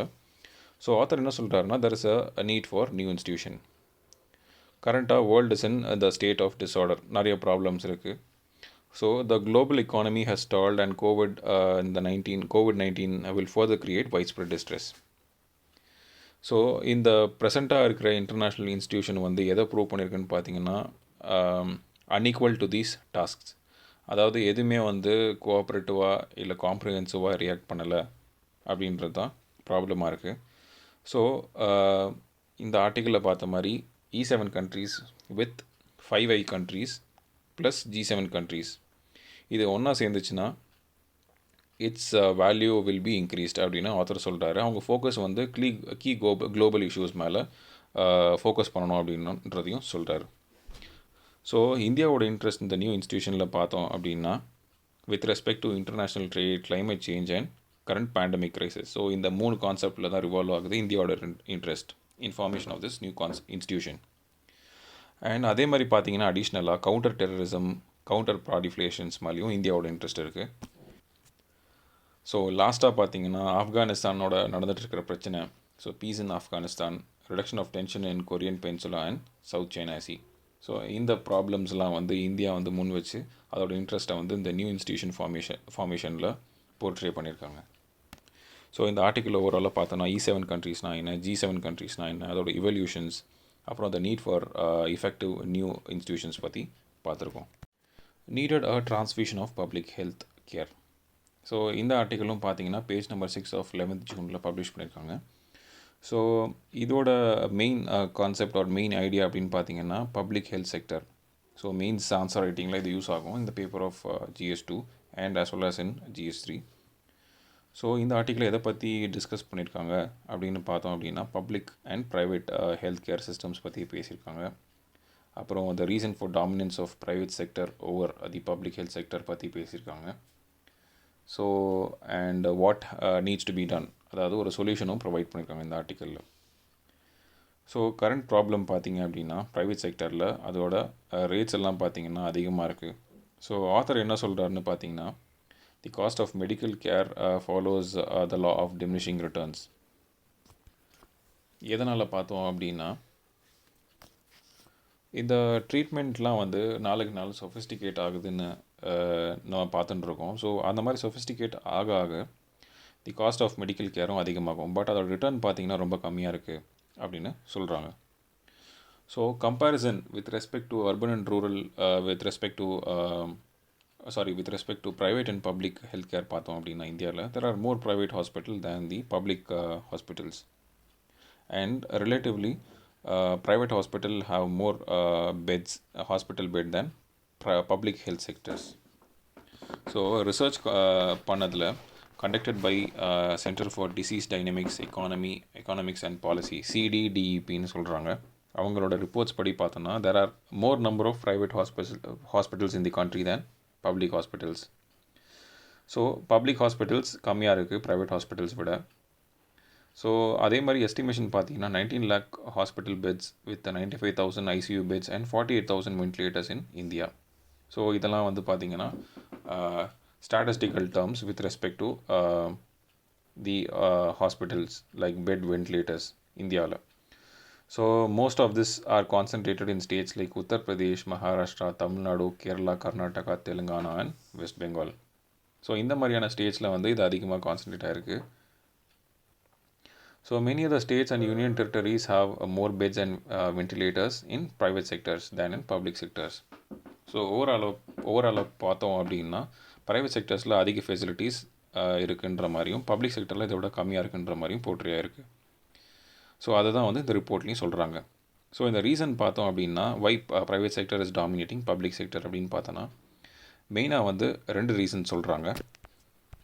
என்னன்னு பார்த்தோன்னா lack of adequate public health care due to reasons like government நிறையா வந்து இதுக்காக ஸ்பெண்ட் பண்ணுறது கிடையாது அப்படின்ற ஒரு ரீசன் சொல்கிறாங்க. அதே மாதிரி private medicine is not uniform. So இந்த 2 பாயிண்ட் வந்து major reason for dominance of private sector. So first point பார்த்தோம் அப்படின்னா lack of adequate public health care. So நம்ம ஹிஸ்ட்ரியில் பார்த்தோம் அப்படின்னா from the point of history independence டைம்லேருந்து இந்தியா வந்து it was focusing more on larger picture, giving priority to sectors like primary health sector. Primary health செக்டர்னால் இப்போ mother and children care, immunisation, basic health facilities இது மேலெலாம் அதிகமாக concentrate பண்ணாங்க. So they were giving priority to preventive measures, maternity and pediatric care as well as dealing with common infections and tuberculosis. So இந்த மாதிரியான டிசீஸ்க்கு primary health செக்டருக்கு அதிகமாக focus பண்ணாங்க. So இதனால் என்ன ஆச்சுன்னு பார்த்தீங்கன்னா இம்ப்ரூவ்மெண்ட்ஸ் ஆச்சு. ஸோ இந்த மாதிரி அதிகமாக ஃபோக்கஸ் பண்ணனால இந்த மாதிரி செக்டர்ஸ் வந்து அதிகமாக இம்ப்ரூவ் ஆச்சு. ஸோ அதனால் டேரெக்டாக என்ன அஃபெக்ட் ஆச்சுன்னு பார்த்தீங்கன்னா middle class family and rich class family வந்து அதிகமாக டிமாண்ட் பண்ண ஆரம்பித்தாங்க for good quality health care. So இதை வந்து ஆப்பர்ச்சுனிட்டியாக எடுத்துகிட்டு இந்த private health care and private medicines வந்து யூஸ் பண்ணிவிட்டு அதை வந்து கேபிட்டலைஸ் பண்ண ஆரம்பித்தாங்க இந்த டிமாண்டை. ஸோ இதனால் என்னாச்சுன்னு பார்த்தீங்கன்னா பப்ளிக் ஹெல்த் செக்டரில் வந்து அவைலபிலிட்டிஸ் அண்ட் ப்ரொவிஷன்ஸ் வந்து கம்மியாச்சு. அதே மாதிரி ப்ரைவேட் செக்டரில் இந்த மாதிரியான ஃபெசிலிட்டிஸ் அதிகமாக ஆரம்பிச்சது. ஸோ மெயின் ரீசனாக வந்து பப்ளிக் செக்டரில் வந்து கவர்மெண்ட் ஸ்பெண்டிங் ரொம்ப கம்மியாக இருக்குது. as low as 1.3% of GDP, which is very inadequate. So around two times of this வந்து தேவைப்படுது அப்படின்னு இப்போ கரண்ட் சுச்சுவேஷனில் தேவைப்படுது அப்படின்னும் சொல்கிறாங்க. இந்த 1.3%ன்றது வந்து ரொம்ப கம்மி அப்படின்னும் சொல்கிறாங்க. So coming to the next point, which is the private medicine which is not uniform. So இந்த பாயிண்டில் பார்த்தீங்கன்னா 2 எக்ஸ்ட்ரீம்ஸ் இருக்குது. ஃபஸ்ட் எக்ஸ்ட்ரீம் பார்த்தோம் அப்படின்னா இந்த மாதிரியான அன்குவாலிஃபைடு மெடிக்கல் ப்ராக்டிஷனர்ஸ் இன் ரூரல் ஏரியாஸ். ஸோ இது எஸ்டிமேட் பண்ணியிருக்காங்க எவ்வளோ அப்படின்னு பார்த்தீங்கன்னா 1 மில்லியன் மெடிக்கல் ப்ராக்டிஷனர்ஸ் வந்து இந்த மாதிரியான அன்குவாலிஃபைட் ப்ரொஃபஷனல்ஸ் வந்து ஹெல்த் கேர் ப்ரொவைட் பண்ணுறாங்க இன் ரூரல் ஏரியாஸ் அப்படின்னு சொல்கிறாங்க. They are charging very modest fee. So இந்த ஒரு எக்ஸ்ட்ரீம். செகண்ட் எக்ஸ்ட்ரீம் பார்த்தீங்கன்னா state of art corporate hospitals in metros. So இந்த மாதிரியான ஹைடெக்கான hospitals mainly found in metro cities. So அவங்க வந்து எக்ஸாபிடன்ட் ரேட்ஸ் அண்ட் ஹை ரேட்ஸில் சார்ஜ் பண்ணுவாங்க அவங்களோட சர்வீஸை. ஸோ இந்த 2 எக்ஸ்ட்ரீமும் வந்து பெரிய ப்ராப்ளம். ஸோ இன் பிட்வீன் இந்த எக்ஸ்ட்ரீமில் பார்த்தீங்கன்னா there is also hospitals and other private institutions where which is being run by trust charitable organization. அவங்க வந்து குவாலிட்டி ஆஃப் சர்வீஸும் நல்லாயிருக்கும், modest cost.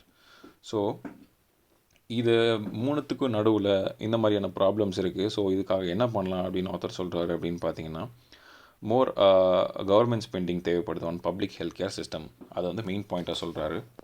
Training of doctors and health care professionals who are working to be the responsibility of government. So இந்த மாதிரியான health care professional workers and டாக்டர்ஸ்க்கு வந்து நிறைய training கொடுக்கணும் கவர்மெண்ட் சைட்லேருந்து. அது வந்து கவர்மெண்ட்டோட ரெஸ்பான்சிபிலிட்டின்னு சொல்கிறாரு. ஸோ ஸ்பெஷலிஸ்ட் அந்த மாதிரியான செக்டர் ஸ்பெஷலிஸ்ட்டாக இருக்கிற டாக்டர்ஸ்க்கு வந்து ஷுட் பி அடிக்குவேட்லி காம்பன்சேட்டட். ஸோ இது எதுக்குன்னு பார்த்தீங்கன்னா அவங்க வந்து சரியான மானிட்டைஸ் பண்ணி வச்சுருந்தாங்க கவர்மெண்ட் இந்த மாதிரி ஸ்பெஷலிஸ்ட்டான்னு பார்த்தீங்கன்னா அவங்க வந்து ப்ரைவேட் ப்ராக்டிஸ் பண்ணுறதுக்கான அவங்களுக்கு வந்து நெசசரி இருக்காது. ஸோ இப்போ கவர்மெண்ட்டே வந்து அவங்களுக்கு ஒருங்கான காம்பன்சேஷன் கொடுத்து பார்த்துக்கிட்டாங்க அப்படின்னா அவங்க தனியாக ப்ரைவேட் ப்ராக்டிஸ் வந்து வச்சுக்க வேண்டிய அவசியம் இருக்காது. ஸோ இது ஒரு பாயிண்ட்டாக சொல்கிறாங்க. அதே மாதிரி health care spending by the government must be transparent and accountable. அதே மாதிரி நெக்ஸ்ட் பாயிண்ட் பார்த்தீங்கன்னா ப்ரைவேட் ஹாஸ்பிட்டல்ஸ் வந்து ரெகுலேட் பண்ணணும். அதே மாதிரி அவங்களோட இன்ஸ்டியூஷன்ஸையும் ரெகுலேட் கண்ட்ரோல் பண்ணணும் கவர்மெண்ட் அப்படின்றதையும் சொல்கிறாங்க. எந்த மாதிரின்னு பார்த்தீங்கன்னா costing, auditing of care and procedures done by the independent bodies. So ஒரு இண்டிபெண்டன்ட் கமிட்டி இல்லை ஒரு பாடி வச்சு அவங்களோட காஸ்ட் அண்ட் ஆடிட்டிங் பண்ணோம் கவர்மெண்ட் அப்படின்றதையும் ஒரு இம்பார்ட்டன்ட் பாயிண்ட்டாக இந்த ஆத்தர் இந்த ஆர்டிக்கலில் சொல்கிறார். Border adjustment tax will help local players. இந்த article page 13 of 11th June 2020 publish ஆயிருக்கு. ஸோ பார்டர் அட்ஜஸ்ட்மெண்ட் டேக்ஸ்னால் என்ன, எதனால் நித்தி ஆயோக் வந்து இதை வந்து ஃபேவர் பண்ணுறாங்க, இந்த டேக்ஸ் இம்போஸ் பண்ணோம் அப்படின்றத பற்றியும் பார்க்க போகிறோம். பார்டர் அட்ஜஸ்ட்மெண்ட் டேக்ஸுங்கிறது it is a duty which is imposed on the imported goods along with custom duty. So custom duty போக இந்த டேக்ஸையும் வந்து லீவை பண்ணுவாங்க அந்த இம்போர்ட்டட் கூட்ஸ் மேலே. ஸோ நித்தி ஆயோக் வந்து இது எதுக்கு எம்ஃபசைஸ் பண்ணுறாங்க அப்படின்னு பார்த்தீங்கன்னா இது வந்து ஒரு லெவல் பிளேயிங் ஃபீல்டாக இருக்கும் டொமஸ்டிக் பிளேயர்ஸ்க்கு. டொமஸ்டிக் இண்டஸ்ட்ரீஸு எந்த மாதிரியான டேக்ஸ்லாம் அவங்க ப்ராடக்ட் மேலே இம்போஸ் பண்ணுறாங்க கவர்மெண்ட் அப்படின்னு பார்த்தோன்னா electricity duty, mandi tax, clean energy cess and royalty lead அப்படின்னு இந்த மாதிரியான டேக்ஸஸ்லாம் வந்து அவங்க டொமஸ்டிக் பிளேயர்ஸ், டொமஸ்டிக் ப்ரொடியூசர்ஸ் அவங்களோட கூட்ஸில் கவர்மெண்ட் வந்து இம்போஸ் பண்ணுறாங்க. ஸோ இது பார்த்திங்கன்னா இம்போர்ட் பண்ண கூட்ஸோட கம்பீட் பண்ணும்போது அதிகமாக காம்படிஷன் ஏற்படுது. ஸோ நம்ம கண்ட்ரியில் செய்யப்பட்ட ஒரு ப்ராடக்ட் வந்து இந்த மாதிரி நிறைய டேக்ஸ் இன்க்ரீஸ் பண்ணி போடுறதுனால இம்போர்ட் பண்ண கூட்ஸுக்கு வந்து அதிக டிமாண்ட் ஏற்படுது. ஸோ டொமஸ்டிக்காக ப்ரொடியூஸ் பண்ண ப்ராடக்ட்டுக்கு டிமாண்ட் இல்லாமல் போகுது. ஸோ இதனால் இந்த ப்ராப்ளம்னால நித்தி ஆயோக் என்ன சொல்லியிருக்காங்கன்னு பார்த்தீங்கன்னா இம்போர்ட் பண்ண கூட்ஸுக்கு பார்டர் அட்ஜஸ்ட்மெண்ட் டேக்ஸ் அப்படின்றதையும் இம்போஸ் பண்ணோம் அலாங் வித் கஸ்டம் டியூட்டி அப்படின்றத எம்ஃபசைஸ் பண்ணியிருக்காங்க இந்த ஆர்டிக்கலில். அக்லி ரன் இந்த எடிட்டோரியல் பார்த்தீங்கன்னா page number 6 11th June 2020 publish பண்ணியிருக்காங்க. ஸோ இந்த எடிட்டோரியல் பார்த்தீங்கன்னா ஒரு ப்ரிலிம்ஸ் பர்ஸ்பெக்டிவில் பார்க்கலாம்.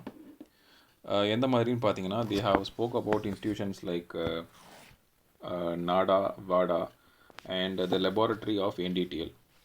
So the World Anti-Doping Agency WADA and National Anti-Doping Agency NADA and National Dope Testing Laboratory.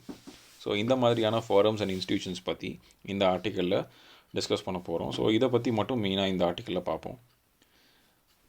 So world anti doping agency பார்த்தீங்கன்னா it was established in 1999 with aim of bringing consistency to anti doping policies and regulations.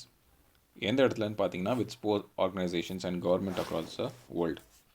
So இது வந்து ஒரு organization developed in 1919, bringing consistency to anti-doping policies. So இப்போது ஸ்போர்ட்டில் athletes and other sports people வந்து join பண்ணும்போது அவங்க வந்து drugs எடுத்துருக்காங்களா எடுக்கலையா அப்படின்ற மாதிரியான ஒரு கான்செப்டில் இந்த ஆர்கனைசேஷன் வந்து ரிவால்வ் ஆகுது. ஸோ இவங்களோட பாலிசிஸும் பார்த்திங்கன்னா அதை வந்து ஸ்டாப் பண்ணுற மாதிரி, அதை வந்து ரெகுலேட் பண்ணுற மாதிரியான ஒரு ஒர்க்கு தான் இந்த ஆர்கனைசேஷன் பண்ணுறாங்க. So it is being composed and funded equally by sport movement and governments. இவங்களோட கீ ஆக்டிவிட்டீஸ் பார்த்திங்கன்னா scientific research, education, development of anti doping capabilities and monitoring of world anti doping codes. So இதெல்லாம் தான் பார்த்திங்கன்னா அவங்களோட key ஆக்டிவிட்டீஸாக இருக்குது. இந்த world anti doping code அப்படின்றது என்னென்னு பார்த்தோன்னா அது வந்து ஒரு core document which harmonizes anti-doping policies, rules and regulations within sport organizations and among public authorities around the world. So அது வந்து ஒரு club of policies, anti doping policies, rules, regulations within sport organisation. அது வந்து ஒரு கோர் டாக்குமெண்ட் மாதிரி. So it is called world anti doping code. So இந்த வாடாவோட vision பார்த்தீங்கன்னா world where all athletes can compete in a doping free sporting environment. So எந்த ட்ரக்ஸும் இல்லாத மாதிரி ஒரு ஃப்ரீ ஜோனாக வந்து இந்த அத்லீட்ஸ் வந்து கம்பீட் பண்ணோம் அப்படின்னு சொல்கிறது தான் இந்த இவங்களோட விஷனாக இருக்குது. Since 2004, WADA maintains an annual list of prohibited substances and methods. So இந்த மாதிரி சப்ஸ்டன்ஸ் பார்த்தீங்கன்னா ஸ்டெராய்ட்ஸ் அண்ட் ஸ்டிமுலஸ் எக்ஸெட்ரா பார்த்தீங்கன்னா இதை இவங்க வந்து டோப்பிங் ஏஜென்ட்ஸ்னு சொல்கிறாங்க. ஸோ நெக்ஸ்ட் நம்ம வந்து நாடா பற்றி பார்க்க போகிறோம். National anti doping agency. இது வந்து 2005 வந்து under society registration act of 1860 establish பண்ணப்பட்டிருக்கு. இவங்களோட மேண்டேட் பார்த்தீங்கன்னா dope free sports in India. And அவங்களோட அப்ஜெக்டிவ் பார்த்தோம் அப்படின்னா to implement anti doping rules as per வாடா code and promote education and research in this field and regulate dope control programmes, creating awareness about doping and its ill effects. So இவங்க பார்த்தீங்கன்னா comes under ministry of youth affairs and sports and the ex officio member of NADA பார்த்தீங்கன்னா minister of youth அஃபேர்ஸாக தான் இருக்கார். So next பார்த்தோம் அப்படின்னா the national dope testing laboratory. So இந்த laboratory பார்த்தீங்கன்னா it's a premier analytical testing centre research organisation established as autonomous body under the ministry of youth affairs and sports. So இது வந்து the only laboratory in the country responsible for human sport dope testing. So இந்த எடிட்டோரியலில் பார்த்தீங்கன்னா மெயினாக prelims பெர்ஸ்பெக்டிவில் நம்மளுக்கு வாடா, NADA and this national dope testing லெபார்ட்ரியை பற்றி பார்த்துருக்கோம். Back from the bring and a case for quiet diplomacy. So இந்த ரெண்டு எடிட்டோரியல் ஆர்டிக்கல் பார்த்தீங்கன்னா பேஜ் 6 ஆஃப் 12th June 2020 அனாலிசிஸில் பப்ளிஷ் பண்ணியிருக்காங்க. ஸோ இந்த ரெண்டு எடிட்டோரியல் ஆர்டிக்கலையுமே மிக்ஸ் பண்ணி பார்க்க போகிறோம். ஏன்னா ரெண்டுமே ஒரே இஷ்யூ பற்றி தான் பேசுது, which is India China border issue. So இந்த ஆர்டிக்கலில் சைலண்ட் டிப்ளமசினா என்ன, அதே மாதிரி இந்தியா சைனா பார்டர் ப்ராப்ளம் இதுக்கு முன்னாடி எப்படி இருந்தது, இதுக்கு முன்னாடி இருந்த கவர்மெண்ட்ஸ் எப்படி ஹேண்டில் பண்ணியிருக்காங்க அப்படின்றத பற்றி ரொம்ப எல்லாவர்கிட்ட எக்ஸ்பிளைன் பண்ணியிருக்காங்க. ஸோ இதை வந்து ஒரு பாடமாக எடுத்துகிட்டு இப்போ கரண்ட் ப்ராப்ளமில் இந்த கரண்ட் கவர்மெண்ட்டு எப்படி இதை ஹேண்டில் பண்ணுறாங்க, இதை எப்படி ஹேண்டில் பண்ணணும் அப்படின்ற இஷ்யூஸை பற்றியும் ஆத்தர் டிஸ்கஸ் பண்ணியிருக்காரு. ஸோ கரண்ட்டாக இந்த ஆர்டிக்கலில் பார்த்தீங்கன்னா ஆத்தர் எதை இன்சஸ்ட் பண்ணுறாருன்னு பார்த்தீங்கன்னா சைலண்ட் டிப்ளமசி, அதாவது இந்த ப்ராப்ளமை டிப்ளமேட்டிக்காக அண்ட் சைலண்ட்டாகவும் ஹேண்டில் பண்ணணும் அப்படின்னு சொல்கிறார். ஸோ இந்த மாதிரியான silent diplomacy was playing a key role in unlocking the complicated stand off situations. So இதோட எக்ஸாம்பிள்ஸ் பார்த்தோம் அப்படின்னா 2013 Chinese troops pitched in tents on India side of line of actual control on Depsang plains அப்படின்ற இடத்துல வந்து Chinese வந்து இதே மாதிரி இப்போ கரண்ட்டாக பண்ணிகிட்டு இருக்கிற மாதிரி டென்ஸ் எல்லாம் பிச் பண்ணியிருந்தாங்க இந்தியா சைட் ஆஃப் எல்ஏசியில். ஸோ அப்போது ரன் பண்ணிகிட்டு இருந்த யூபிஐ கவர்மெண்ட் பார்த்தீங்கன்னா was publicly blamed for being silent. So அவங்களும் இதே மாதிரி சைலண்ட்டாக இருந்திருக்காங்க. ஸோ அதனால் நிறைய அப்போசிஷன்ஸ் வந்திருக்கு. So government privately convey to China. என்ன கன்வே பண்ணாங்க ப்ரைவேட்டாக சைனாக்குன்னு பார்த்தீங்கன்னா, if the stand off didn't end and upcoming visit by the premier of China president of China would be cancelled அப்படின்னு சொல்லியிருக்காங்க. ஸோ அவங்க டிப்ளமேட்டிக்காக எப்படி ஹேண்டில் பண்ணியிருக்காங்கன்னு பார்த்தீங்கன்னா, பிரசிடெண்ட்டோட விசிட்டை வந்து கேன்சல் பண்ணிடுவோம். இப்போ நீங்கள் இந்த ப்ராப்ளமை ஸ்டாண்ட் ஆஃப் பண்ணல அப்படின்னா, அதாவது இதை வந்து நார்மலைஸ் பண்ணல அப்படின்னா இந்த விசிட்டை வந்து கேன்சல் பண்ணுறோம் அப்படின்ட்டு டிப்ளமேட்டிக்காக ஸ்ட்ராங்காக ஹேண்டில் பண்ணியிருக்காங்க. So India was keeping public rhetoric calm and steady. இதை பற்றி என்ன சொல்கிறாங்க ஆதர் அப்படின்னு பார்த்தீங்கன்னா, பப்ளிக்காக இதை பற்றி பேசுகிறாங்க. பப்ளிக்காக இதோட இந்த இஷ்யூவை வந்து ரொம்ப எக்ஸாஜரேட் பண்ணி பேசுகிறதுனால ப்ராப்ளம்ஸ் அரைஸ் ஆகுது. ஸோ அப்போ இருந்த யூபிஏ கவர்மெண்ட் வந்து ரொம்ப காமாக ஹேண்டில் பண்ணியிருக்காங்க. Plus displayed strength and gave the adversaries a way out. So 2 பாயிண்ட்டை சஜஸ்ட் பண்ணியிருக்காரு. என்னென்னு பார்த்தீங்கன்னா, ஃபஸ்ட்டு சைலண்ட்டாக இருந்தாங்க. அண்ட் டிப்ளமேட்டிக்காக ஹேண்டில் பண்ணது எப்படின்னு பார்த்தீங்கன்னா, இந்த மாதிரியான பிரசிடென்ட் விசிட்டை கேன்சல் பண்ணிவிடுவோம் அப்படின்னு சொன்னது ஒரு பாயிண்ட் போக, நம்ம இந்தியன் ஆர்மியை வந்து ஸ்ட்ரென்த்தை காமிக்கிறதுக்காக அங்கே எல்ஐசியோட பாயிண்டில் வந்து ஆர்மிஸை வந்து டிப்ளாய் பண்ணியிருக்காங்க. ஸோ இந்த மாதிரி வந்து யூபிஏ கவர்மெண்ட் இந்த ப்ராப்ளமை ஹேண்டில் பண்ணியிருக்காங்க. ஸோ செகண்ட் எக்ஸாம்பிள் பார்த்தோம் அப்படின்னா, ஸ்டாண்ட் ஆஃப் அட் சுமார் 2014 இந்திய கவர்மெண்ட் இருந்திருக்காங்க. ஸோ இதே மாதிரி ஸ்டாண்ட் ஆஃப் ப்ராப்ளம் ஏற்பட்டிருக்கு. So they have also adopted the similar strategy. So coincided with the Chinese president visit to India. So பார்த்தீங்கன்னா சைனா பிரசிடென்ட் அதே மாதிரி லாஸ்ட் இன்சிடென்ட் மாதிரி 2013 நடந்த மாதிரியும் இந்த டைமையும் கோயின்சிடெண்ட்டாக பிரசிடென்ட் விசிட் ஏற்பட்டிருக்கு. ஸோ அதே மாதிரி ஹேண்டில் பண்ணியிருக்காங்க இந்த இந்திய government in 2014 with same point. Like எப்படின்னு பார்த்தீங்கன்னா, இந்தியாவோட ஆர்மியை அங்கே வந்து குவிக்கிறது அந்த எல்ஐசி பாயிண்டில். அதே மாதிரி 2 கவர்மெண்ட்டும் வந்து ஒரு யூனிட்டிக்கு வந்தாங்க. எந்த மாதிரின்னு பார்த்தீங்கன்னா, ஒரு மொரட்டோரியம் இன் பேட்ரோலிங். ஸோ ஒரு கன்க்ளூஷனுக்கு வந்திருக்கிறாங்க. Moratorium into patrolling in areas of tensions. So இந்த டென்ஷன் இருந்த ப்ராப்ளமில் வந்து ஒரு மொரட்டோரியம் ஆஃப் பேட்ரோலிங் இருக்கணும் அப்படின்னு ஒரு கன்க்ளூஷன் வந்திருக்காங்க. அதாவது என்னன்னு பார்த்தீங்கன்னா, மொரட்டோரியம்ங்கிறது ஒரு temporary suspension into patrolling. So இந்த டென்ஷனில் இருக்கிற ஏரியாவில் வந்து ப்ராப்பர் பேட்ரோலிங் அண்ட் இந்த மாதிரி ப்ராப்ளம்ஸை வந்து சஸ்பெண்ட் பண்ணோம் அப்படின்னு கமாண்ட் பண்ணியிருக்கிறாங்க. ஸோ சிமிலராக தேர்ட் பாயிண்ட் பார்த்தோம் அப்படின்னா 2017 டோக்லாம் இஷ்யூ இருந்தது. ஸோ அங்கே பார்த்தீங்கன்னா இதே மாதிரி 72 days ஸ்டாண்ட் ஆஃப்ஸ் இருந்திருக்கு. எதனாலன்னு பார்த்தீங்கன்னா, Chinese army try to build a road in area disputed by China and Bhutan. So இந்த இஷ்யூவும் வந்து டிப்ளமேட்டிக்காக ஹேண்டில் பண்ணி ரிசால்வ் பண்ணியிருக்காங்க. So the ultimate objective was achieved. China had faced a firm resistance from India and prevented from changing the status quo in standoff regions. Status quoன்றது ஒரு கரண்ட்டாக இருக்கக்கூடிய ஒரு situation in stand off region. So இந்த பாயிண்ட்டை மெயினாக வச்சுட்டு இந்த மாதிரியான டிப்ளமேட்டிக் ஸ்ட்ராட்டஜிக் இஷ்யூஸை வந்து இந்தியா ஹேண்டில் பண்ணியிருக்கு. ஸோ இப்போ கரண்ட்டாக இருக்கிற கவர்மெண்ட், சேம் இந்திய government had also followed the same approach, like the quiet diplomacy plus strong military posture plus a way out for adversaries. So இந்த பாயிண்ட்ஸ்லாம் மெயினாக வச்சு இப்போ கரண்ட்டாக இருக்கிற கவர்மெண்ட்டும் இந்த மாதிரியான ஸ்டாண்ட் ஆஃப் சுச்சுவேஷன்ஸை ஹேண்டில் பண்ணுறாங்க அப்படின்னு ஆத்தர் சொல்கிறாரு. ஸோ அடிஷ்னலாக இப்போ கரண்ட்டாக நடந்துகிட்டு இருக்கிற இந்த ஸ்டாண்ட் ஆஃப் அலாங் எல்ஓசியில் எந்த மாதிரி கன்ஃபரன்டேஷன் பை இந்தியா அப்படின்னு இருக்குதுன்னு பார்த்தீங்கன்னா, சைனீஸ் அவங்களோட ஆர்டிலரிஸ், அவங்களோட bombers, jammers and other army ஸ்ட்ரென்த்தை காமிச்சிருக்காங்க. ஸோ அதே மாதிரி இந்தியா வந்து அதை வந்து நீங்கள் ரீபேக் பண்ணால் தான் நாங்கள் எங்களோட இன்ஃப்ராஸ்ட்ரக்சர் டெவலப்மெண்ட் இந்த எல்ஏசியை குறைப்போம் அப்படின்னு சொல்லியிருக்காங்க. So India had also agree to restore status quo. So இந்த மாதிரி ப்ராப்ளமை it can be addressed by only proper strategic communication அப்படின்னு ஒருத்தர் சொல்கிறாரு. ஸோ அதே மாதிரி எந்த மாதிரி ஏரியாவில் ப்ராப்ளம்ஸ் அதிகமாக இருக்குன்னு பார்த்தீங்கன்னா, 5 locations which had been identified which is 3 area patrolling points and Chushul அப்படின்ற ஒரு ஏரியாவும் சொல்லியிருக்காங்க. அதே மாதிரி பேங்காங் சால் லேக் அப்படின்ற இடத்துலையும். ஸோ டோட்டலாக 5 பிளேசஸில் இந்த ப்ராப்ளம்ஸ் இருக்குது.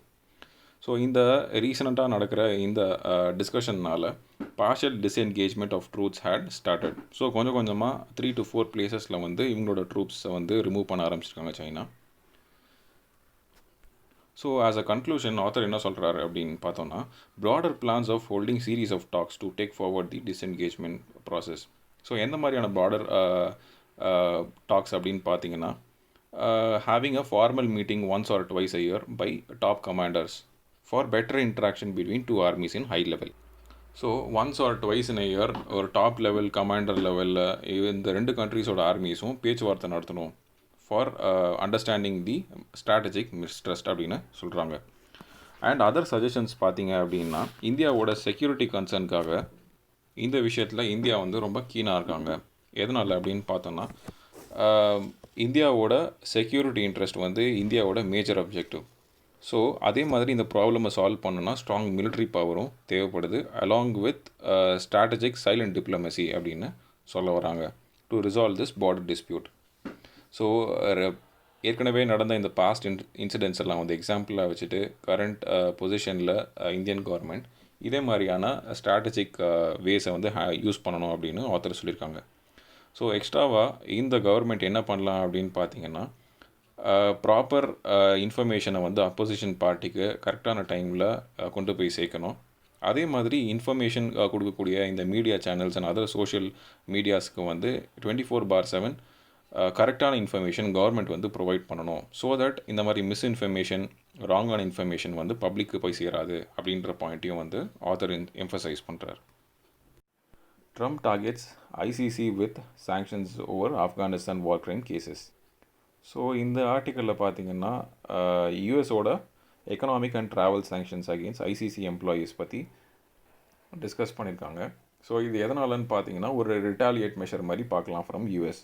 எதனாலன்னு பார்த்தீங்கன்னா ICC had started to investigate war crimes by US over Afghanistan war. So இந்த க்ரைம் கேஸ் பற்றி இன்வெஸ்டிகேட் பண்ண ஆரம்பித்ததுனால யூஎஸ் வந்து இந்த மாதிரியான சாங்ஷன்ஸ் போட்டிருக்காங்க அப்படின்னு இந்த ஆர்டிக்கலில் சொல்கிறாங்க. பட் நம்ம ப்ரிலிம்ஸ் பெர்ஸ்பெக்டிவில் இதில் என்ன பார்க்கணும் அப்படின்னு பார்த்தீங்கன்னா ஐசிசி பற்றி பார்க்கணும். அதே மாதிரி பெர்மனன்ட் கோர்ட் ஆஃப் ஆர்பிட்ரேஷன், இந்த பிசிஐங்கிற இன்டர் கவர்மெண்டல் ஆர்கனைசேஷன் பற்றி பார்க்கணும். அதே மாதிரி இன்டர்நேஷ்னல் கோர்ட் ஆஃப் ஜஸ்டிஸ் பற்றியும் பார்க்கணும். ஸோ இந்த ஆர்கனைசேஷன் பற்றி ஜஸ்ட் ஒரு ஓவர் வியூவாக இங்கே கொடுத்துருக்கிறத ஜஸ்ட் ஒரு ப்ரிலிம்ஸ் பெர்ஸ்பெக்டிவில் நம்ம ஜஸ்ட் ரீட் அவுட் பண்ணி மெமரைஸ் பண்ணிக்கிட்டால் போதும்.